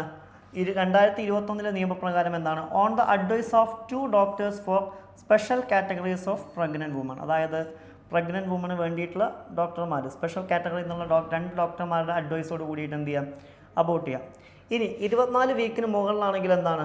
1971 നിയമപ്രകാരം ഒരു കാരണവശാലും എന്തല്ല? അലൗഡ് അല്ല. ഇവിടെ എന്താണ്? On the advice of medical board in the case of the substantial foetal abnormality. അതായത് എന്തെങ്കിലും അബ്നോർമാലിറ്റി ഉണ്ടെങ്കിൽ, ആ സ്ത്രീ മരിക്കുമെന്നൊക്കെ ഉണ്ടെങ്കിൽ എന്താണ്? ഒരു മെഡിക്കൽ ബോർഡിൻ്റെ എന്താണ്? അഡ്വൈസോട് കൂടിയിട്ട് എന്ത് ചെയ്യാം? അബോർട്ട് ചെയ്യാമെന്നുള്ള 2021 പ്രത്യേകതയാണ്. ഇനി any time during the pregnancy എന്ന് വിളിക്കുന്നത് എന്താണ്? On the advice of 1 doctor if immediately necessity to save pregnant women's life. അതായത് ആരാണോ ഗർഭിണിയായിരിക്കുന്ന ആ സ്ത്രീകളുടെ ലൈഫ് സേവ് ചെയ്യുന്നതിന് വേണ്ടിയിട്ട് എന്താണ്? ഒരു ഡോക്ടറുടെ അഡ്വൈസോട് കൂടിയിട്ട് എന്ത് ചെയ്യാം? ഇമ്മീഡിയറ്റ് ആയിട്ട് വേണമെങ്കിൽ എന്ത് ചെയ്യാം? അബോർട്ട് ചെയ്യാം. 2021 നിയമം എന്താണ്? On the advice of 1 doctor if immediately necessary to save pregnant woman. ഈ കാര്യത്തിൽ അതായത് എന്താണ്? Any time during the pregnancy എന്നുള്ള 1971 2021 എന്താണ്? ഒരേ കാര്യം തന്നെയാണ് എന്ത് ചെയ്യാൻ പറ്റുക? നമുക്ക് കാണാൻ സാധിക്കുക എന്നുള്ളതാണ്. ക്ലിയർ? അപ്പോൾ ആലോചിക്കുക, എന്നാണ് ഈ നിയമം നിലവിൽ വന്നത് എന്ന് ചോദിച്ചു കഴിഞ്ഞാൽ എന്താണ്? MTP ആക്ട് നിലവിൽ വരുന്ന എപ്പോഴാണ്? 1971 പിന്നീട് ഇതിനെ അമെൻഡ് ചെയ്യുന്ന എപ്പോഴാണെന്ന് ചോദിച്ചു കഴിഞ്ഞാൽ എപ്പോഴാണ്? 2021 എന്ത് ചെയ്യുന്നത്? ഇതിനെ അമെൻഡ് ചെയ്യുന്നതായിട്ട് എന്ത് ചെയ്യാൻ പറ്റുക? നമുക്ക് കാണാൻ സാധിക്കാം.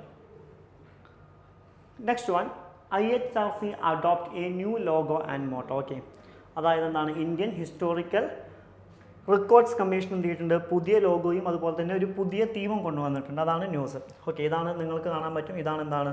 ഇതിൻ്റെ പുതിയ ലോഗോ എന്ന് വിളിക്കുന്നത്. നമുക്ക് നോക്കി നോക്കാം. എന്താണ് ലോഗോ എന്ന് പറയുന്നത്? എന്താണ്? The logo shape resembles lotus petals the Sarnath pillar in the middle of the logo. അല്ലേ? അതായത് അതിൻ്റെ ലോട്ടൽ പെറ്റൽസ് എന്ത് ചെയ്യാൻ പറ്റും? കാണാൻ പറ്റും. അതുപോലെ തന്നെ എന്താണ്? മിഡിൽ എന്താണ്? സാരാനാഥ് പില്ലറും എന്ത് ചെയ്യാൻ പറ്റും? കാണാൻ പറ്റും എന്നുള്ളതാണ്. Okay, and ancient past while the brown colour theme emphasise IHRC mission to preserving studying and honouring India's historical records. നമുക്കറിയാം ഇതിൻ്റെ കളർ എന്താണ്, ഉദാഹരണമായിട്ട് ഒരു ബ്രൗൺ തീമാണ് കാണുന്നത്. ഈ ബ്രൗൺ തീം എന്താണ് ഉദ്ദേശിക്കുന്നത്, പഴയ കാലത്തെക്കുറിച്ച് അതിൻ്റെ ഹിസ്റ്റോറിക്കൽ റെക്കോർഡ്സിനെ കുറിച്ചൊക്കെ എന്ത് ചെയ്യുക, പഠിക്കുക എന്നുള്ള. ഇനി ഇതിൻ്റെ മോട്ടോ എന്താണെന്ന് പറഞ്ഞു കഴിഞ്ഞാൽ എന്താണ്, world history is preserved for the future എന്നുള്ളതാണ് എന്താണ് ഇതിൻ്റെ പുതിയ മോട്ടോ എന്നുള്ള പേരിൽ എന്ത് ചെയ്യുന്ന അറിയപ്പെടുന്നത്.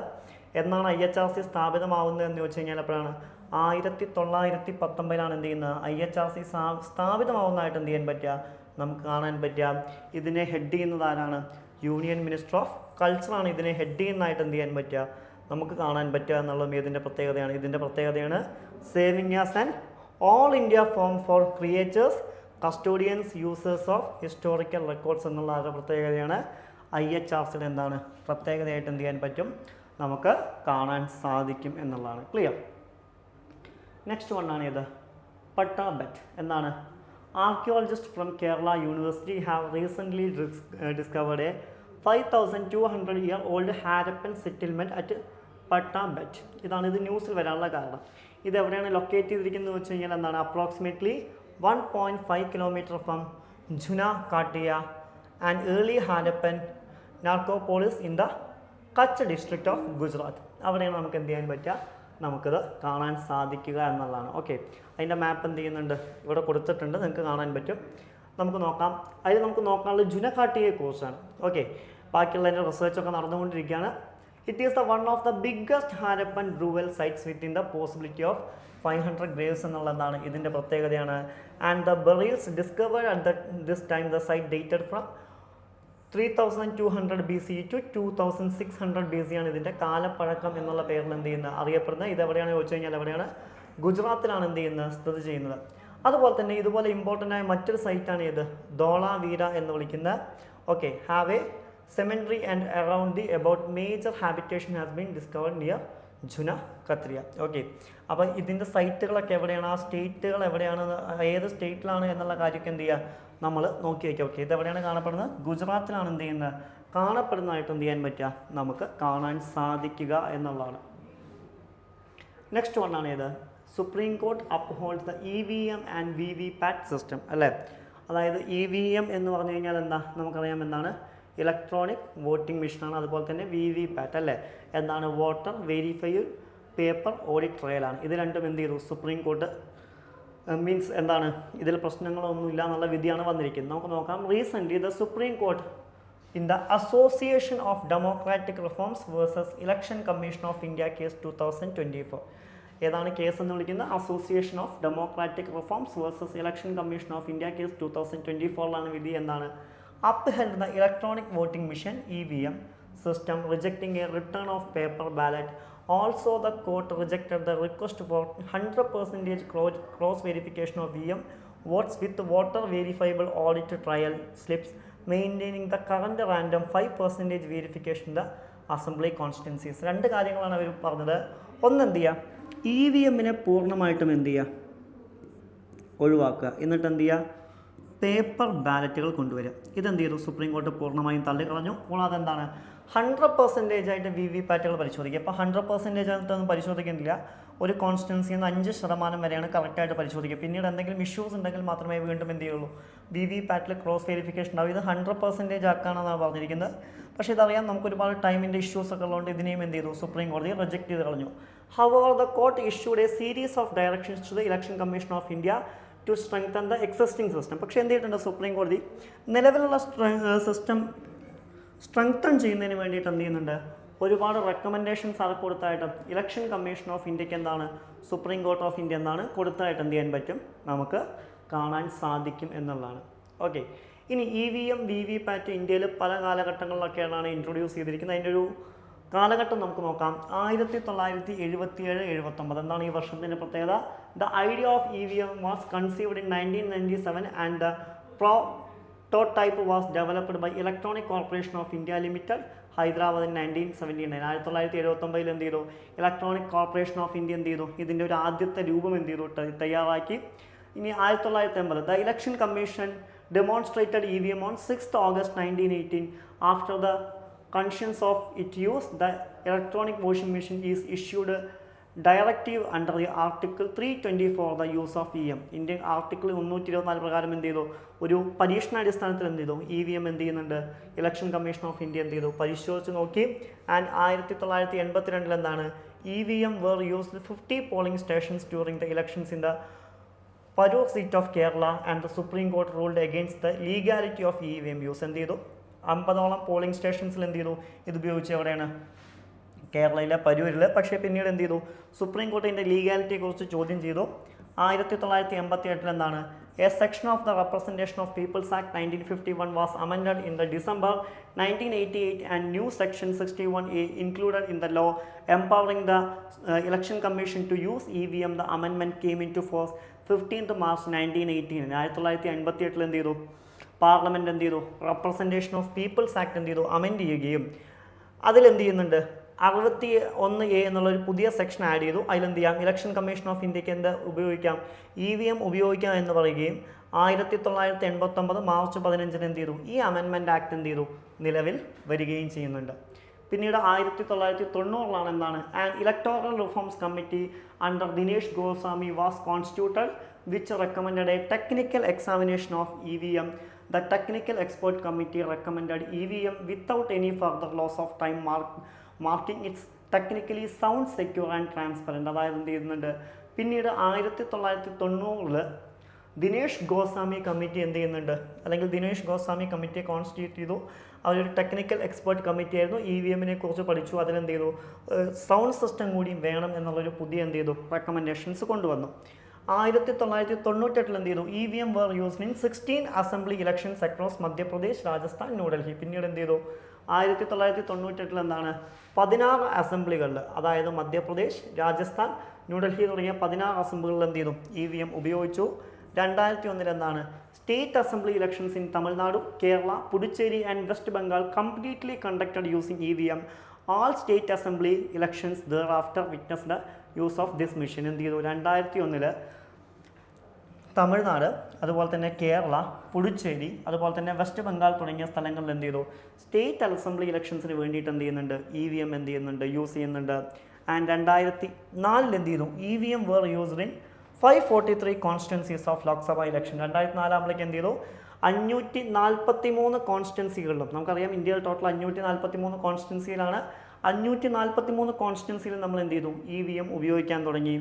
ആൻഡ് 2013 എന്താണ്, amendment to the conduct of election rules 1961 introduce the use of voter verifiable paper audit trail machine use to by election for the Noksen assembly seat Nagaland. 2013 എന്ത് ചെയ്തു, ഇലക്ഷൻ റൂൾസ് വീണ്ടും അമെൻഡ് ചെയ്തു. അതിലെന്തും കൂടിയും കൊണ്ടുവന്നു, ഒരു voter verifiable paper audit trial VVPAT എന്നുള്ള system കൂടിയും കൊണ്ടുവന്നു. ആദ്യമായിട്ട് എന്ത് ചെയ്തു, നോക്സൺ അസംബ്ലിയിൽ, നാഗാലാൻഡിലെ നോക്സൺ ഇലക്ഷൻ അസംബ്ലിയിൽ ബൈ ഇലക്ഷനിൽ എന്ത് ചെയ്യുന്നുണ്ട്, അത് യൂസ് ചെയ്യുന്നുണ്ട്. 2019 എന്ത് ചെയ്തു, first Lok Sabha election in which EVM was fully backed by a VVPAT EVM. അതായത് എന്ത് ചെയ്തു, 2019 എല്ലാ 543 കോൺസ്റ്റിറ്റ്വൻസി അസംബ്ലിയിലും EVM മാത്രമല്ല ഏതും കൂടി ഉപയോഗിച്ചു, VVPAT സിസ്റ്റം കൂടി എന്ത് ചെയ്തു, ഉപയോഗിച്ചു എന്നുള്ളതും ഏതിൻ്റെ പ്രത്യേകതയാണ്, ഇതിൻ്റെ പ്രത്യേകതയാണ് എന്നുള്ളതാണ്.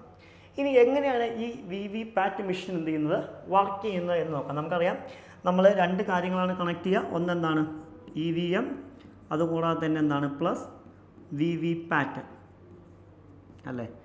ഇതെങ്ങനെയാണ് വർക്ക് ചെയ്യുന്നത് എന്ന് നോക്കാം. ഒന്നെന്താണ്, നമ്മൾ എന്ത് ചെയ്യുന്നു, ഏതെങ്കിലും ഒരു കാൻഡിഡേറ്റിന് വോട്ട് ചെയ്യുന്നു എന്ന് വയ്ക്കാം. ഓക്കെ, എന്താണ്, the slip contains the poll symbol, the name and serial number of the candidate. നമുക്കറിയാം ഓരോ മെഷീനിലും എന്തുണ്ടാവും, ഓരോരുത്തരുടെ എന്തുണ്ടാവും, പേരുണ്ടാവും, അവരുടെ ചിഹ്നമുണ്ടാവും, ഉള്ളൊരു പേപ്പേഴ്സ് എന്തുണ്ടാവും, ഈ VVPAT ഉണ്ടായിരിക്കും. It allows the voter to verify his or her choice. അതായത് ഇവിടെ നമ്മൾ വോട്ട് ചെയ്ത് കഴിഞ്ഞാൽ അത് EVMലേക്ക് ഈ മെസ്സേജ് വിടും, ഇന്ന പാർട്ടിയിൽ ഇന്ന ആൾക്കാണ് വോട്ട് ചെയ്തിരിക്കുന്നത്. അതിൽ നിന്നൊരു പേപ്പർ എടുത്തുകൊണ്ട് എന്ത് ചെയ്യും, EVM എന്ത് ചെയ്യും, ഇവിടെ ഷോ ചെയ്യും. ഇവിടെ ഷോ ചെയ്ത് കഴിഞ്ഞാൽ 7 സെക്കൻഡിന് വോട്ട് ചെയ്ത ആൾക്ക് ഇത് കാണാൻ പറ്റും. പിന്നീട് എന്ത് ചെയ്യും, ഈ പേപ്പർ എന്ത് ചെയ്യും, താഴത്തേക്ക് വീഴാണ് ചെയ്യുക. ഈ പേപ്പർ വീണ്ടും യൂസ് ചെയ്യില്ല. അങ്ങനെ ഓരോരുത്തർക്കും ഓരോ പേപ്പറാണ്. പിന്നീട് എന്തെങ്കിലും പ്രശ്നം വരുമ്പോൾ ഈ താഴെ വീണ എല്ലാ പേപ്പറും അതുപോലെ തന്നെ എന്താണ്, ഈ ടോട്ടൽ വോട്ടും കൂടിയാണ് എന്ത് ചെയ്യുന്നത്, കൗണ്ട് ചെയ്യുന്നതായിട്ട് എന്ത് ചെയ്യാൻ പറ്റുക, നമുക്ക് കാണാൻ പറ്റുക എന്നുള്ളതാണ്. ക്ലിയർ. നെക്സ്റ്റ് ന്യൂസാണ് നബാർഡ് ക്ലൈമറ്റ് സ്ട്രാറ്റജി 2030 ആണ് ന്യൂസ്. എന്താണ് news? Recently national bank for agriculture and rural development NABARD unveiled its climate strategy 2013 document which aims to address India's need for green financing. Okay, അതായത് എന്താണ്, ഗ്രീൻ ഫൈനാൻസിങ്ങിൻ്റെ ഭാഗമായിട്ടാണ് എന്ത് ചെയ്തിരിക്കുന്നത്, ഇത്തരമൊരു ക്ലൈമറ്റ് സ്ട്രാറ്റജി ആര് കൊണ്ടുവന്നിരിക്കുന്നത്, നബാർഡ് കൊണ്ടുവന്നിരിക്കുന്നതായിട്ട് എന്ത് ചെയ്യാൻ പറ്റുക, നമുക്ക് കാണാൻ സാധിക്കുക എന്നുള്ളതാണ്. നമുക്ക് നോക്കാം എന്താണ് നബാർഡിൻ്റെ ക്ലൈമറ്റ് സ്ട്രാറ്റജി എന്ന് വിളിക്കുന്നത്. 2030 കൂടി നടപ്പിലാക്കണം എന്ന് നബാർഡ് പറയുന്ന ക്ലൈമറ്റ് സ്ട്രാറ്റജിക്ക് പ്രധാനമായിട്ടും 4 പില്ലേഴ്സാണുള്ളതായിട്ട് എന്ത് ചെയ്യാൻ പറ്റുക, നമുക്ക് കാണാൻ പറ്റുക. അതിൽ ഒന്നാമത്തെയാണ് ഏത് എന്ന് വിളിക്കുന്നത്, ആക്സിലറേറ്റിംഗ് ഗ്രീൻ ലെൻഡിങ് എന്ന് പറയുന്നത് എന്താണ്, focusing on increasing green financing across various sectors ആണ് ഇത്. എന്താണ്, മാർക്കറ്റ് മേക്കിംഗ് റോൾസ് ആണ്. എന്താണ് പറയുന്നത്, playing a broader role in the creating and conducive market environment for green finance ആണ്. ആൻഡ് തേർഡ് വൺ എന്താണ്, ഇൻറ്റേർണൽ ഗ്രീൻ ട്രാൻസ്ഫോർമേഷൻ ആണ്. എന്താണ്, implementing sustainable practice within the NABARD operations ആണ്. And last one strategic resources mobilisation ആണ്. എന്താണ്, mobilising resources effectively to support green initiatives. അങ്ങനെ പ്രധാനമായിട്ടും എന്താണ് 4 പില്ലേഴ്സ് ഏതൊക്കെയെന്ന് ചോദിച്ചു കഴിഞ്ഞാൽ ഓർത്ത് വെച്ചാൽ മതി. ഒന്നെന്താണ്, ആക്സിലറേറ്റിംഗ് ഗ്രീൻ ലെൻഡിങ്. രണ്ടാമത്തെ എന്താണ്, മാർക്കറ്റ് മേക്കിംഗ് റോളാണ്. മൂന്നാമത്തെ എന്താണ്, ഇൻറ്റേർണൽ ഗ്രീൻ ട്രാൻസ്ഫോർമേഷനാണ്. നാലാമത്തെ എന്താണ്, സ്ട്രാറ്റജിക് റിസോഴ്സ് മൊബിലൈസേഷനാണ്. ഇനി നമുക്കറിയാം എന്താണ് നബാർഡ് എന്ന് ചോദിച്ചു കഴിഞ്ഞാൽ എന്താണ്, ഇന്ത്യയിലെ അഗ്രികൾച്ചറിൻ്റെയും റൂറൽ ഡെവലപ്മെൻറ്റിൻ്റെയും അപ്പെക്സ് ഓർഗനൈസേഷനാണ് ഏത് എന്ന് വിളിക്കുന്നത്, നബാർഡ് എന്ന് വിളിക്കുന്നത്. അതുപോലെ തന്നെ ഇതെന്നാണ് സ്ഥാപിതമാകുന്നതെന്ന് ചോദിച്ചു കഴിഞ്ഞാൽ 1982 national bank for agriculture and rural development ആക്ടിൻ്റെ അണ്ടറിലാണ് എന്ത് ചെയ്യുന്നത്, ഈ ഒരു ബാങ്ക് നിലവിൽ വരുന്നത്. And it provides finance support to agriculture, small industries, cottage industries and rural project as the mandated by parliament ആണ്. ഇനി ഇതിൻ്റെ ഹെഡ് ക്വാർട്ടേഴ്സ് എവിടെയെന്ന് വെച്ച് കഴിഞ്ഞാൽ മുംബൈയാണ്. ശ്രദ്ധിക്കുക, ഈ നബാർഡ് എന്ന് വിളിക്കുന്നത് എന്താണ്, ഒരു നോൺ റെഗുലർ ബാങ്കാണ്. ഓക്കെ, നോൺ റെഗുലർ ബാങ്കാണ്. എന്താണ് ഈ നോൺ റെഗുലർ ബാങ്ക് എന്നുകൊണ്ട് ഉദ്ദേശിക്കുന്നത്? ഫോർ എക്സാമ്പിൾ ആലോചിക്കുക, ഇപ്പോൾ നമുക്ക് സ്റ്റേറ്റ് ബാങ്ക് ഓഫ് ഇന്ത്യയിൽ നിന്നും SBIയിൽ നിന്നും ഒരു ലോൺ വേണമെന്ന് വിചാരിക്കുക. നമ്മൾ നേരിട്ട് ആരെയെ സമീപിക്കും? സ്റ്റേറ്റ് ബാങ്ക് ഓഫ് ഇന്ത്യയെ സമീപിക്കും. പക്ഷേ ഒരിക്കലും നമുക്കൊരു അഗ്രികൾച്ചർ ലോണിന് വേണ്ടി ആരെയെ സമീപിക്കാൻ പറ്റില്ല, നബാർഡിനെ സമീപിക്കാൻ പറ്റില്ല. ഫോർ എക്സാമ്പിൾ നമുക്കിപ്പോൾ ഒരു അഗ്രികൾച്ചർ ലോണാണ് വേണ്ടത് എന്ന് വയ്ക്കുക. ഫോർ എക്സാമ്പിൾ നമുക്ക് എന്ത് വേണം, ഒരു അഗ്രികൾച്ചർ ലോണാണെന്ന് വയ്ക്കുക.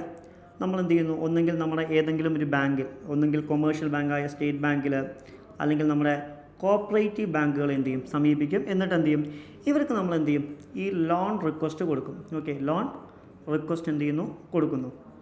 ഈ ലോൺ റിക്വസ്റ്റ് ഇവരെങ്ങോട്ട് ഫോർവേഡ് ചെയ്യും, നബാർഡിലേക്ക് ഫോർവേഡ് ചെയ്യും. നബാർഡ് പിന്നീട് ലോൺ പാസ്സാക്കിയതിന് ശേഷം എന്ത് ചെയ്യും, ഈ ലോൺ എമൗണ്ട് എന്ത് ചെയ്യും, നമ്മുടെ ബാങ്കുകളിലേക്ക് തിരിച്ചയക്കും. ഈ ബാങ്കുകൾ നമുക്ക് എന്ത് ചെയ്യും, ഈ ലോൺ എമൗണ്ട് തരും. ഇതിനെ വിളിക്കുന്ന പേരാണ് നോൺ റെഗുലർ ബാങ്ക്സ്. അതായത് കസ്റ്റമേഴ്സുമായിട്ട് ഡയറക്റ്റ് റിലേഷൻസ് ഉണ്ടാവില്ല. അതുപോലെ തന്നെ ബാങ്കുകൾ വഴിയാണ് എന്ത് ചെയ്യുക, ഇവർ ലോൺ തരിക. ഈ സംവിധാനത്തെ നമ്മൾ വിളിക്കുന്ന പേരാണ് ഇത് റീഫൈനാൻസിങ് ഫെസിലിറ്റി. ഓക്കെ, എന്താണ് റീഫൈനാൻസിങ് ഫെസിലിറ്റി എന്നുള്ള പേരിലാണ് എന്ത് ചെയ്യുന്നത്, ഇത് അറിയപ്പെടുന്നതായിട്ട് എന്ത് ചെയ്യാൻ പറ്റും, കാണാൻ പറ്റും. ഓക്കെ, ഇത് എന്ത് പേരിലാണ് അറിയപ്പെടുന്നത് എന്ന് വെച്ച് കഴിഞ്ഞാൽ എന്താണ്, റീഫൈനാൻസിങ് ഫെസിലിറ്റി എന്നുള്ള പേരിലാണ് എന്ത് ചെയ്യുന്നത്, ഇത് അറിയപ്പെടുന്നതായിട്ട് എന്ത് ചെയ്യാൻ പറ്റുക, നമുക്ക് കാണാൻ സാധിക്കാം. ആൻഡ് നെക്സ്റ്റ് വണ്ണാണ് ഇത് ചാക്സ് ഡിസീസസ്. എന്താണ്, recently the world health organisation WHO observed world Chagas diseases day on 14th April 2024 to raise awareness about little known disease that affect millions of people especially in Latin America. ഇതാണ് ഇത് news ആയിട്ട് വരാനുള്ളൊരു കാരണം എന്ന് വിളിക്കുന്നത്. Okay, ഇനി ഇപ്രാവശ്യത്തെ ഇതിൻ്റെ theme എന്താണെന്ന് ചോദിച്ചു കഴിഞ്ഞാൽ എന്താണ്, tackling Chagas disease, detect early and care of life എന്നുള്ളതാണ് എന്താണ് ഇതിൻ്റെ തീം എന്ന് വിളിക്കുന്നത്. അതുപോലെ തന്നെ എന്താണ്, Chagas disease also known as silent or silenced disease എന്നുള്ള പേരിലാണ് അറിയപ്പെടുന്നത്. ഓക്കെ, കാരണം എന്താണ്, it is a communicable parasitic disease that infect 6-7 million people and claims around 12,000 lives every year worldwide according to WHO. Okay, ഇതാണ് ഇത് എന്ത് പേരിൽ അറിയപ്പെടുന്നത്, സൈലൻസ്ഡ് ഡിസീസ് എന്നുള്ള പേരിൽ എന്ത് ചെയ്യുന്നത് അറിയപ്പെടുന്നതായിട്ട് എന്ത് ചെയ്യാൻ പറ്റുക, നമുക്ക് കാണാൻ പറ്റുക. ഇത് എങ്ങനെയാണ് കോസ് ചെയ്യുന്നതെന്ന് ചോദിച്ചു കഴിഞ്ഞാൽ എന്താണ്, പ്രോട്ടോസൺ പാരസൈറ്റ് നെയ്മഡ് ട്രൈപ്പോസോമ ക്രൂസി എന്നുള്ള പേരിലാണ്. അതുപോലെ തന്നെ എന്താണ് it also be contracted through congenital transmission അല്ലെങ്കിൽ എന്താണ് blood transmission, organ transplantation, consumption or uncooked food contaminated with facial matter of the infected bugs or accidental laboratory exposure ഒക്കെയാണ്. ഇനി it cannot not be propagated by casual contact with the infected humans or animals ആണ്. And the disease manifest as fever, headache, rashes, inflammatory nodules, noses or the diarrhea and muscle or abdominal pain. ഇതൊക്കെ എന്താണ് ഇതിൻ്റെ പ്രത്യേകതയാണ്. There are currently no vaccines available for Chagas disease. നിലവിൽ എന്തില്ല, ഇതിന് vaccines ഒന്നും ഇല്ല എന്നുള്ള ഇതിൻ്റെ പ്രത്യേകതയാണ്. പക്ഷേ ആൻറ്റിപറാസിറ്റിക് മെഡിസിൻസ് ബെനസഡോൾ ആൻഡ് നിട്രോങ് can be treat the disease. പക്ഷേ എന്തില്ല, വാക്സിൻ ഇതിനെ കണ്ടുപിടിച്ചിട്ടില്ല എന്നുള്ളതാണ്. ഓക്കെ, ഇനി ഇതിനെക്കുറിച്ച് നോക്കുകയാണെങ്കിൽ എന്താണ് Chagas disease is caused by നമ്മൾ നേരത്തെ പറഞ്ഞ പോലെ എന്താണ് പാരാസൈറ്റ് ആണ്. അതായത് Trypanosoma cruzi and spread infected triatomine bugs and causes serious heart and gastronomical problems ആണ്.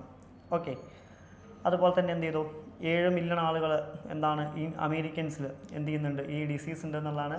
The parasite that cause Chagas in disease found only in the Americans. അമേരിക്കയിൽ മാത്രമാണ് ഇത് കണ്ടിട്ടുള്ളത്. വേറെ estimated 7 million people are infected. ഏകദേശം 7 മില്യൺ ആളുകൾക്ക് ഇത് ഇൻഫെക്റ്റ് ചെയ്തു.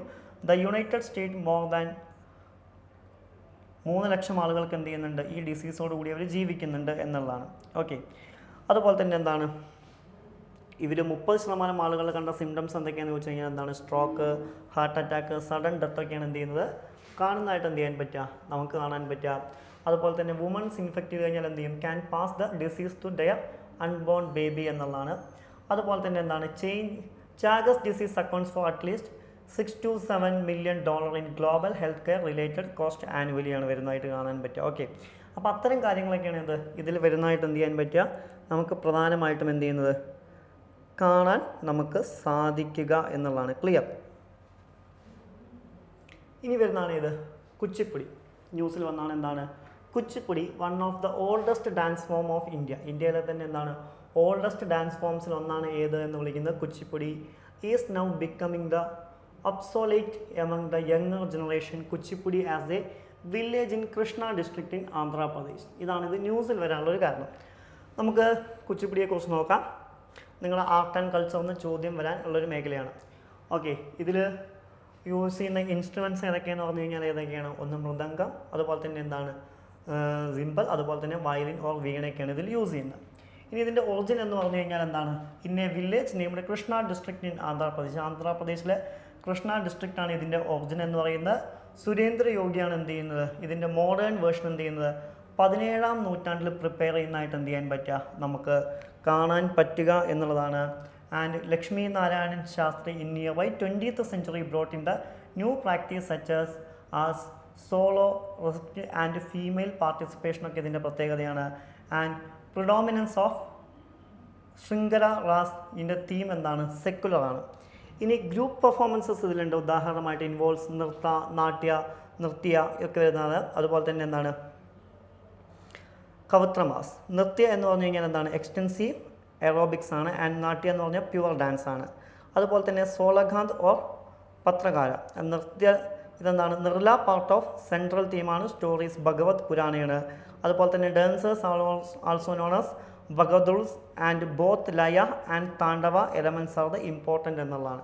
ഇനി സോളോ പെർഫോമൻസ് നോക്കുകയാണെങ്കിൽ എന്താണ് മണ്ഡുക ശബ്ദമാണ് വരുന്നത്. സ്റ്റോറി ഓഫ് ഫ്രോഗ് മെയ്ഡൻ ആണ്. അതുപോലെ തന്നെ എന്താണ് തരംഗണം വരുന്നുണ്ട്. The dancer performance with the his Hor er feet edges of A brass plate and balancing food water on the head of the set of Diaz ആണ്. ആൻഡ് ചലച്ചിത്ര നൃത്യ എന്ന് പറഞ്ഞു കഴിഞ്ഞാൽ എന്താണ് dancer dawns pictures on the floor with his or her toss while dancing ആണ്. ഇനി ഇതിലെ famous പ്രൊപ്പണൻസ് ആരൊക്കെയെന്ന് വെച്ച് കഴിഞ്ഞാൽ എന്താണ് രാധാ റെഡ്ഡി, യാമിനി, ഇന്ദിര റഹ്മാൻ, അതുപോലെ തന്നെ എന്താണ് രാജ റെഡ്ഡി, കൃഷ്ണമാരുതിക്ക് എന്താണ് ഇതിലെ ഫേമസ് പ്രൊപ്പണൻസ് ആണ് എന്നുള്ളതാണ്. ക്ലിയർ. ആൻഡ് നെക്സ്റ്റ് ന്യൂസ് എന്താണ് DK Tripathi as chief naval staff എന്നുള്ളതാണ്. എന്താണ് the government has appointed vice admiral Dinesh Kumar Tripathi as the next chief of naval staff before he served as the vice chief of the naval staff ആണ്. Clear. നമുക്ക് നോക്കി നോക്കാം. എന്താണ്? He assumed the charges after the retirement of admiral R Harikumar from the service on 13th April 2024. അതായത് admiral R Harikumar പോയതിനു ശേഷമാണ് എന്ത് ചെയ്യുന്നത്? അദ്ദേഹത്തിൻ്റെ കാലാവധി 30 April 2024 കഴിഞ്ഞു. അതിന് ശേഷമാണ് ഇദ്ദേഹം ഏറ്റെടുക്കുന്നത്. The admiral Tripathi has been served Indian navy for nearby 39 years. 39 വർഷമായി ഇദ്ദേഹം ആർമിയിലുണ്ട്. He was commission the executive branch of Indian navy on 1st July 1985 എന്നുള്ളവരുടെ പ്രത്യേകതയാണ്. He had served flag officer commanding in chief western naval command. അതുപോലെ തന്നെ എന്താണ് okay. Next current affairs വരുന്ന ഏതാണ്? ഇമ്പോർട്ടഡ് ഇൻഫ്ലേഷൻ ആണ്. എന്താണ് news? In 2023 the world food prices dropped significantly from their 2022 highs. However, India's food inflation remained high at 9.5% in December 2023, contrasting with global deflation of -10.1% ആണ് news. Okay, അപ്പോൾ നമുക്ക് നോക്കാം എന്താണ് imported inflation എന്നുകൊണ്ട് ഉദ്ദേശിക്കുന്നത്. Okay, എന്താണ് ഇമ്പോർട്ടഡ് ഇൻഫ്ലേഷൻ എന്ന് പറഞ്ഞു കഴിഞ്ഞാൽ imported inflation refers to the rise in the prices of goods and services in a country due to an increase in the price of cost of imports. ഇതാണ് എന്തുകൊണ്ട് ഉദ്ദേശിക്കുന്നത്? Inflation, imported inflation. Inflation എന്ന് already പറഞ്ഞാൽ നമുക്കറിയാം, സാധനങ്ങളുടെ വില കൂടുന്നതിനെയും നമ്മുടെ purchasing power കുറയുന്നതിനെയും നമ്മൾ വിളിക്കുന്ന പേരാണ് ഏത്? ഇൻഫ്ലേഷൻ എന്ന് വിളിക്കുന്നത്. ഓക്കെ, അതിനെ നമ്മൾ വിളിക്കുന്ന പേരാണ് ഏത്? ഇൻഫ്ലേഷൻ എന്നതുകൊണ്ട് എന്ത് ചെയ്യുന്നത്? നമ്മൾ ഉദ്ദേശിക്കുന്നതായിട്ട് എന്ത് ചെയ്യാൻ പറ്റുക? കാണാൻ സാധിക്കുക. To maintain profit margins companies often pass of the increased imports cost to consumers by rising prices of their goods and services. Okay, അതായത് എന്താണ്? അവരെന്ത് ചെയ്യുന്നുണ്ട്? പ്രോഫിറ്റ് മാർജിൻസ് മെയിൻറ്റെയിൻ ചെയ്യാനൊക്കെ ശ്രമിക്കുന്നുണ്ട്. ഇതിന് റെസ്പോൺസിബിൾ ഫാക്ടേഴ്സ് എന്തൊക്കെയാണെന്ന് വെച്ച് കഴിഞ്ഞാൽ കറൻസി ഡിപ്രിസിയേഷൻ ഫാക്ടറാണ്. അതായത് എന്ത് ചെയ്യുക? കറൻസിയുടെ മൂല്യം കുറയുന്നൊരവസ്ഥ. അതായത് നമ്മുടെ മാർക്കറ്റിലേക്ക് കറൻസി സമിതമായി എത്തുമ്പോൾ ഓൾറെഡി അതിൻ്റെ എന്ത് ചെയ്യും? മൂല്യം കുറയും അല്ലേ? അതിനെ നമ്മൾ വിളിക്കുന്ന പേരാണ് ഏത്? കറൻസി ഡിപ്രിസിയേഷൻ ഫാക്ടർ എന്നതുകൊണ്ട് എന്ത് ചെയ്യുന്നത്? ഉദ്ദേശിക്കുന്നതായിട്ട് എന്ത് ചെയ്യാൻ പറ്റുക? നമുക്ക് കാണാൻ പറ്റുക. പിന്നെ വരുന്നതാണ് ഇത് rising import cost without currency depreciation. അതായത് കറൻസി ഡിപ്രീസിയേഷൻ സംഭവിക്കുന്നില്ല, പക്ഷേ എന്ത് ചെയ്യുന്നു? ഇമ്പോർട്ട് കോസ്റ്റുകൾ എന്ത് ചെയ്യുന്നു? വർദ്ധിക്കുന്നു എന്നുള്ളതും എന്തിൻ്റെ കാരണമായി മാറുന്നുണ്ട്? ഇത്തരത്തിൽ എന്താണ് നമ്മുടെ ഈ ഇമ്പോർട്ട് ഇൻഫ്ലേഷൻ ഉണ്ടാവുന്നതിന് കാരണമായി മാറുന്നുണ്ട് എന്നാണ് പറയുന്നത്. ക്ലിയർ? നെക്സ്റ്റ് ന്യൂസ് എന്താണ്? TN Godavarman Thirumulpad versus union of India others case 1996 ആണ് ന്യൂസിൽ വന്നിരിക്കുന്നത്. ഓക്കെ, ഇതെന്താണ് ന്യൂസിൽ വരാനുള്ള കാരണം? Recently in compliance with the supreme court order the ministry of environment forest and climate change MOEFCC uphold the various state expert committee report its website. ഇതാണ് ഇത് ന്യൂസിൽ വരാനുള്ളൊരു കാരണം എന്ന് വിളിക്കുന്നത്. നമുക്ക് നോക്കാം എന്താണ് ഈ കേസ് എന്നുകൊണ്ട് ഉദ്ദേശിക്കുന്നത്. എന്താണ്? In 1995 TN Govardhana Tirumulpad filed a writ petition with the Supreme Court India protect the Nilgiris forest land from illegal deforestation. അദ്ദേഹം എന്ത് ചെയ്തിരുന്നു? ഗോവർദ്ധനൻ തിരുമുൽപ്പാട് എന്ത് ചെയ്തിരുന്നു? ഒരു കേസ് ഫയൽ ചെയ്തിരുന്നു. എന്താണ്? നീലഗിരിയിൽ നടക്കുന്ന ഇല്ലീഗലായിട്ടുള്ള ഡീഫോറസ്റ്റേഷനെ പൂർണ്ണമായിട്ടും എന്ത് ചെയ്യണം? ഒഴിവാക്കണം എന്നുള്ളത് അല്ലേ?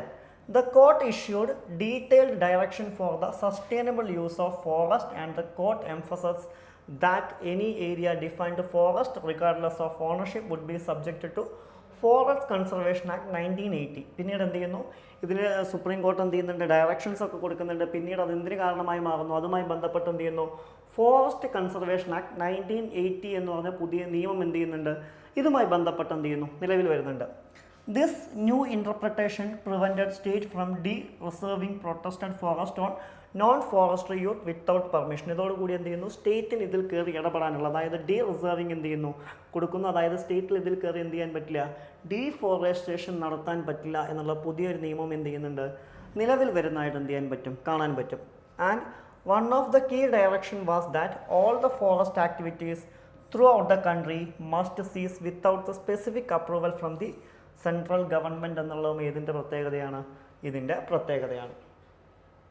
നെക്സ്റ്റ് വണ്ണാണ് ഇത് insurance regulatory and development authority of India IRDAI ന്യൂസിൽ വന്നിരിക്കുന്നത്. എന്താണ്? Recently the insurance regulatory and development authority of India IRDAI has proposed to price Bima Vista its ambitious all-in-one affordable insurance mass protect aimed at the rural areas of the country at Rs 1500 per policy. ഇതാണ് ന്യൂസിൽ വന്നിരിക്കുന്നത്. നമുക്ക് IRDAI കുറിച്ച് നോക്കാം. ഇതെന്താണ്? ഒരു autonomous and statutory ബോഡിയാണ്. ഏത് നിയമത്തിൻ്റെ അണ്ടറിലാണ് ഇത് നിലവിൽ വന്നതെന്ന് ചോദിച്ചു കഴിഞ്ഞാൽ ഏത് നിയമത്തിൻ്റെയാണ്? Insurance regulatory and development authority act 1999 അഥവാ IRDA ആക്ട് 1999 അണ്ടറിലാണ് ഇത് നിലവിൽ വരുന്നത്. ഇന്ത്യയുടെ ഇൻഷുറൻസ് സെക്ടറുമായി ബന്ധപ്പെട്ടാണ് ഇവർ പ്രവർത്തിക്കുന്നത്. ഇതൊരു 10 മെമ്പർ ബോഡിയാണ്. ഒരു ചെയർമാൻ ഉണ്ടായിരിക്കും, 5 ഫുൾ ടൈം മെമ്പേഴ്സ് ഉണ്ടായിരിക്കും, ബാക്കി 4 പാർട്ട് ടൈം മെമ്പേഴ്സ് ഉണ്ടായിരിക്കും. ഇതിൻ്റെ ഹെഡ് ക്വാർട്ടേഴ്സ് എവിടെയാണ് സ്ഥിതി ചെയ്യുന്നതെന്ന് ചോദിച്ചു കഴിഞ്ഞാൽ എവിടെയാണ്? ഹൈദരാബാദിലാണ് എന്ത് ചെയ്യുന്നത്? ഇതിൻ്റെ ഹെഡ് ക്വാർട്ടേഴ്സ് സ്ഥിതി ചെയ്യുന്നതായിട്ട് എന്ത് ചെയ്യാൻ പറ്റുക? നമുക്ക് കാണാൻ സാധിക്കുക. ക്ലിയർ? നെക്സ്റ്റ് വൺ ആണ് ഇത്. IRDA gets Navratna status. Okay, എന്താണ് ഇത് ന്യൂസിൽ വരാനുള്ള കാരണം? Indian renewable energy development agency IREDA achieves a significant milestone as it attains the Navaratna status from the Department of Public Enterprises ആണ്. ഓക്കെ, നമുക്ക് നോക്കാം എന്താണ് നവരത്ന സ്റ്റാറ്റസ് അല്ലെങ്കിൽ എന്താണ് ഇതുകൊണ്ട് ഉദ്ദേശിക്കുന്നത്. 1987 എന്ത് ചെയ്യുന്ന IREDA സ്ഥാപിതമാവുന്നതായിട്ട് എന്ത് ചെയ്യാൻ പറ്റുക? നമുക്ക് കാണാൻ പറ്റുക. Ministry of new and renewable എനർജിയുടെ അണ്ടറിലാണ് ഇത് എന്ത് ചെയ്യുന്നത്? വർക്ക് ചെയ്യുന്നത്. ഓക്കെ, ഇത് റിന്യൂവബിൾ എനർജി ഡെവലപ്പ് ചെയ്യുന്നതിന് വേണ്ടിയിട്ടുള്ളതാണ്. ഇതിന് നവരത്ന പ്രിവിലേജ് എന്താണെന്ന് ചോദിച്ചു കഴിഞ്ഞാൽ എന്താണ്? Firms with Navaratna status can undertake investment up to rupees 100 crore without the 1000 crore without the central authority approval. Okay, ഇതാണ് അതിൻ്റെ പ്രത്യേകത. അതായത് സെൻട്രൽ അതോറിറ്റി അപ്രൂവൽ ഇല്ലാതെ 1000 crore വരെ വിഡ്രോ ചെയ്യാം. 30% നെറ്റ് വർത്താണ് ആനുവലി ഇവർക്ക് ഉണ്ടാവേണ്ടത് എന്നുള്ളതാണ്. ഇനി ക്വാളിഫിക്കേഷൻ ക്രൈറ്റീരിയ എന്താണ്? Companies must be attain Miniratna category 1. അതായത് മിനിരത്ന കാറ്റഗറിയിൽ വരുന്നവർ മാത്രമേ പിന്നീട് എന്തായി മാറുള്ളൂ? നവരത്ന കാറ്റഗറിയിലേക്ക് എത്തുള്ളൂ. അവിടെ നിന്നാണ് പിന്നീട് നമ്മൾ ഏതിലേക്ക് പോകുന്നത്? മഹാരത്ന കാറ്റഗറിയിലേക്ക് പോവുക. ക്ലിയർ? നെക്സ്റ്റ് വൺ ന്യൂസിൽ വന്നിരിക്കുന്ന ആരാണ്? ശ്രീനിവാസൻ രാമാനുജനാണ്. കാലഘട്ടം 1887 മുതൽ 1920 വരെ. നമുക്കറിയാം അദ്ദേഹത്തിൻ്റെ ഡെത്ത് ആനിവേഴ്സറിയുമായി ബന്ധപ്പെട്ടാണ് എന്ത് ചെയ്തിരിക്കുന്നത്? ന്യൂസിൽ വന്നിരിക്കുന്നത്. ഇനി ഇദ്ദേഹത്തെക്കുറിച്ച് നോക്കാം. ഇദ്ദേഹം തമിഴ്നാട് ഈറോഡാണ് ജനിക്കുന്നത്. അതുപോലെ തന്നെ ഇദ്ദേഹത്തിന് യാതൊരു തരത്തിലുള്ള മാത്തമാറ്റിക്കൽ ട്രെയിനിങ് ഒന്നും അദ്ദേഹത്തിന് എന്ത് ചെയ്തിട്ടില്ല, കിട്ടിയിട്ടില്ല. ഇനി ഇദ്ദേഹത്തിൻ്റെ കോൺട്രിബ്യൂഷൻസ് ഏതൊക്കെയാണെന്ന് ചോദിച്ചു കഴിഞ്ഞാൽ ഏതൊക്കെയാണ്? മാത്തമാറ്റിക്കൽ ഫീൽഡിൽ വരുന്ന ഏതാണ്? Complex analysis, number theory, indefinite series, continued fractions, game theory ഒക്കെയാണ്. 1729 എന്നുള്ള നമ്പറാണ് രാമാനുജൻ നമ്പർ എന്നുള്ള പേരിൽ അറിയപ്പെടുന്നത്. ഡിസംബർ 22 നമ്മൾ എന്തായിട്ട് സെലിബ്രേറ്റ് ചെയ്യുന്നത്? നാഷണൽ മാത്തമാറ്റിക്സ് ഡേ ആയിട്ട് സെലിബ്രേറ്റ് ചെയ്യുന്നതായിട്ട് എന്ത് ചെയ്യാൻ പറ്റുക? നമുക്ക് കാണാൻ സാധിക്കുക. നെക്സ്റ്റ് വണ്ണാണ് ഇത്. National bank for agriculture and rural development, NABARD. Already കഴിഞ്ഞ വീക്കിൽ നമ്മൾ ഡിസ്കസ് ചെയ്തതാണ്. അതുകൊണ്ട് നബാർഡ് എന്താണെന്ന് എക്സ്പ്ലെയിൻ ചെയ്യുന്നില്ല. ജസ്റ്റ് ഇതുമായി ബന്ധപ്പെട്ട ന്യൂസ് മാത്രമാണ് നമ്മൾ നോക്കുന്നത്. എന്താണ് നബാർഡിന് എന്ത് കിട്ടിയിട്ടുണ്ട്? സാങ്ഷൻ്റെ study on the impact of evaluation of geographical indication products ആണ് ന്യൂസ്. നിലവിൽ 144 പ്രൊഡക്റ്റുകളെ ആര് സപ്പോർട്ട് ചെയ്യുന്നുണ്ട്? നബാർഡ് GI ടാഗുമായി ബന്ധപ്പെട്ട് സപ്പോർട്ട് ചെയ്യുന്നുണ്ട്. ആ നമ്പർ മാത്രം നമ്മൾ എന്ത് ചെയ്യുക? ഓർത്ത് വെച്ചാൽ മതി. എത്രയാണ്? 144. അത്ര ഇമ്പോർട്ടൻ്റ് ആയൊരു ന്യൂസ് അല്ല. Next one, Spain. ഇതിൻ്റെ ക്യാപിറ്റൽ വേർഡ് മാഡ്രിഡ് ആണ്. എന്താണ് ഇത് ന്യൂസിൽ വരാനുള്ള ഒരു കാരണം? Spain prime minister refuses to resign after the court opened an initial enquiry in to his wife over corruption claims. ഇതാണ് ന്യൂസിൽ വരാനുള്ളൊരു കാരണം. നമുക്ക് നോക്കാം ഇതിൻ്റെ പൊളിറ്റിക്കൽ ബൗണ്ടറീസ് എന്തൊക്കെയാണ് നോക്കി കഴിഞ്ഞാൽ എന്താണ്? ഒന്ന്, സൗത്ത് വെസ്റ്റേൺ യൂറോപ്പിലാണിത്. ലാൻഡ് ബൗണ്ടേഴ്സ് നോക്കുകയാണെങ്കിൽ Portugal, west Andorra France, north east and ഗിർബാച്ചർ എൻക്ലേവ് ഓഫ് ബ്രിട്ടൻ ആണ്. മാരിടൈം ബോർഡർ നോക്കുകയാണെങ്കിൽ അറ്റ്ലാന്റിക് ഓഷനാണ് west, Mediterranean sea and Balearic sea ആണ് എന്ത് ചെയ്യുന്നത്? ഈസ്റ്റ്, അൽബ്രേനിയൻ സീ ആണ് south. Geographical feature highest peak ഏതാണ്? ടൈഡ് പീക്കാണ്. Major rivers Tagus, Ebro, Douro ആണ് വരുന്നത്. ക്ലൈമറ്റ് എന്താണ്? Temperature clear hot summers in the interior, more moderate and cloudy along cost ആണ് കാണാൻ സാധിക്കുക. ക്ലിയർ? ഇനി നെക്സ്റ്റ് വൺ ആണ് ഇത് റീപോളിംഗ്. അതായത് എന്താണ്? ഇലക്ഷൻ കമ്മീഷൻ ഓഫ് ഇന്ത്യ എന്ത് ചെയ്യുന്നുണ്ട്? റീപോളിംഗ് കണ്ടക്ട് ചെയ്യുന്നുണ്ട്. ഇവിടെയൊക്കെ മണിപ്പൂർ, അരുണാചൽ പ്രദേശിലൊക്കെ റീപോളിംഗ് കണ്ടക്ട് ചെയ്യുന്നുണ്ട്. അതുമായി ബന്ധപ്പെട്ട ന്യൂസാണ്. ഇതുമായി ബന്ധപ്പെട്ട് വരുന്ന റെപ്രസെൻറ്റേഷൻ ഓഫ് പീപ്പിൾസ് ആക്ടിലെ സെക്ഷൻസ് ഏതൊക്കെയെന്ന് ചോദിച്ചു കഴിഞ്ഞാൽ നമുക്കറിയാം 1951 റെപ്രസെൻറ്റേഷൻ ഓഫ് പീപ്പിൾസ് ആക്ട് വരുന്നില്ല. സെക്ഷൻസ് ഏതൊക്കെയെന്ന് ചോദിച്ചു കഴിഞ്ഞാൽ ഒന്ന് സെക്ഷൻ 57 ആണ്. എന്താണ്? On account of natural calamity violence ആണ്. അല്ലെങ്കിൽ സെക്ഷൻ 58 ക്ലോസ് 2 ആണ്. ഏതൊക്കെയാണ്? Due to damage or destruction of voting machine ആണ്. സെക്ഷൻ 58A വരുന്നത് എന്താണ്? Counter mandating of elections account of booth capturing ആണ്. ആൻഡ് സെക്ഷൻ 52 എന്താണ്? On account of death of candidate reorganised political പാർട്ടിയാണ്. ക്ലിയർ? ഈ 4 sections ആണ് നമ്മൾ ജസ്റ്റ് എന്ത് ചെയ്യേണ്ടത്? ഒന്ന് ഓർത്ത് വെച്ചാൽ മാത്രം മതി. നെക്സ്റ്റ് വൺ ആണ് ഏത് എക്സൽ സ്കൾ പ്രിൻസിപ്പൽ. സുപ്രീം കോർട്ട് എന്ത് ചെയ്തിട്ടുണ്ട്, നിലവിൽ എക്സൽ സ്കൾ റൂൾ എന്ത് ചെയ്തു, റിജക്റ്റ് ചെയ്തു. എന്താണ് ഈ എക്സൽ പ്രിൻസിപ്പിൾ എന്ന് വിളിക്കുന്നത്? ഇതൊരു സിവിൽ ലിറ്റിഗേഷൻ പെറ്റീഷനാണ്. ഇതിൻ്റെ പ്രിൻസിപ്പിൾ എന്താണ്? The defendant would be held responsible for injuries caused in the person when hit him on had even the victim had particularly delicate skull for a skull എന്നുള്ളതാണ്. ഈ rule എവിടെയാണ് applicable? Claiming and enhanced കമ്പൻസേഷനിലാണ്. ഇതാണ് നിലവിൽ reject ചെയ്തിരിക്കുന്നത്. Excel skull എന്താണെന്ന് മാത്രം എന്ത് ചെയ്താൽ മതി, നോട്ട് ചെയ്ത് വെച്ചാൽ മതി. പിന്നെ വരുന്ന ആളാണ് ഇത് നീലഗിരി താറാണ് ന്യൂസ്. തമിഴ്നാട് ഗവൺമെൻറ് എന്ത് ചെയ്യുന്നുണ്ട്, എക്സിക്യൂട്ടിംഗ് സിങ്ക്രോണൈസ്ഡ് സർവേ ആണ് എന്ത് ചെയ്യാൻ പറ്റുക, ഇതിൽ കാണാൻ പറ്റുക. ഇതിൻ്റെ പ്രത്യേകം നോക്കാം. Stocky goats with short coarse pure with both sexes having curved horns which are larger in the males ആണ്. അതുപോലെ തന്നെ എന്താണ്, it is the only mountain ungulate hoofed മാമലാണ് സൗത്ത് ഇന്ത്യയിൽ. ഇതിൻ്റെ ഹാബിറ്റേറ്റ് എന്താണെന്ന് പറഞ്ഞു കഴിഞ്ഞാൽ എന്താണ്, open montane grassland habitat ആണ് സൗത്ത് വെസ്റ്റേൺ ഗട്ട്സിൽ. കൺസർവേഷൻ സ്റ്റാറ്റസ് എന്താണ്, listed as endangered under ICUN red list ആണ്. ഇത് wildlife protection act 1972 schedule 1 ഇതിൻ്റെ പ്രൊട്ടക്ഷനെ കുറിച്ച് പറയുന്നത്. തമിഴ്നാടിൻ്റെ എന്താണ്, സ്റ്റേറ്റ് അനിമൽ കൂടിയാണ് എന്നുള്ളതാണ് നീലഗിരി താവ്. നെക്സ്റ്റ് വണ്ണാണ് ഇത് സലമോനെല. എന്താണ്, US authorities have rejected some spice related export from Indian company over salmonella bacteria contamination. അതായത് എന്താണ്, സലമോനിയ എന്ന് പറഞ്ഞ ബാക്ടീരിയയെ തുടർന്ന് എക്സ്പോർട്ടുകൾ നിർത്തി എന്നുള്ളതാണ്. ഇതൊരെന്താണ്, അനോറബിക് ബാക്ടീരിയ ഗ്രൂപ്പാണ്. ഇതിന് എവിടെയാണ് കാണപ്പെടുന്നത്, variety of food including chicken, beef, പോർക്കിലൊക്കെയാണ് ഇത് കാണുന്നത്. ഹ്യൂമൻസിന് എന്ത് ചെയ്യാറുണ്ട്, ഈ ബാക്ടീരിയ ഇൻഫെക്റ്റ് ചെയ്യാറുണ്ട് എന്നുള്ളതാണ്. അത് വലിയ ഇഷ്യൂസ് ഉണ്ടാക്കും. ഹെൽത്ത് ഇൻഫാക്റ്റ് എന്താണ്, ഫുഡ് പോയ്സണിങ്, ഡയറേരിയ ഒക്കെ ഇതിന് കാരണമായി മാറും. നെക്സ്റ്റ് ന്യൂസാണ് എന്ത്, സീറോ ഷാഡോ ഡൈനേലിയ. എന്താണ്, recently Bengaluru experienced rare celestial phenomenon known as zero shadow day എന്നുള്ളതാണ്. എന്താണ്, it occurs when the sun aligns perfectly overhead causing vertical object to ഡി കാസ്റ്റ് നോ ഷാഡോസിനെ നമ്മൾ വിളിക്കുന്നതാണ് സീറോ ഷാഡോ. This phenomena occurs twice a year. ഒരു വർഷത്തിൽ ഇത് 2 വട്ടമാണ് ഉണ്ടാവുക. ഒന്നെന്താണ് ഡ്യൂറിങ് സമ്മർ സോളിറ്റേഴ്സിലും, രണ്ടെന്താണ് വിൻ്റർ സോളിറ്റേഴ്സിലാണ് ഇത് വരിക. In region situated between the tropic of cancer and tropic of Capricorn ആണ്. ആൻഡ് സീറോ ഷാഡോയുടെ ഡിഫറെൻറ്റ് ഇൻ ഡിഫറെൻറ്റ് പ്ലേസസ് ആയിരിക്കും. ഓക്കെ, പല സമയത്തും പല സ്ഥലങ്ങളിലാവും. ആൻഡ് ലാസ്റ്റ് വൺ ന്യൂസാണ് ഇത് blue whale. Blue whales have made a come back near the sky health after 16 years ആണ് ഇത് ന്യൂസ്. ഇതിൻ്റെ പ്രത്യേകത എന്താണ്, largest and longest animal in the planet ആണ്. ഹാബിറ്റേറ്റ് ഏതാണ്, found in the oceans except Arctic Ocean ആണ്. Life span എത്രയാണ്, estimated around 80 to 90 years ആണ്.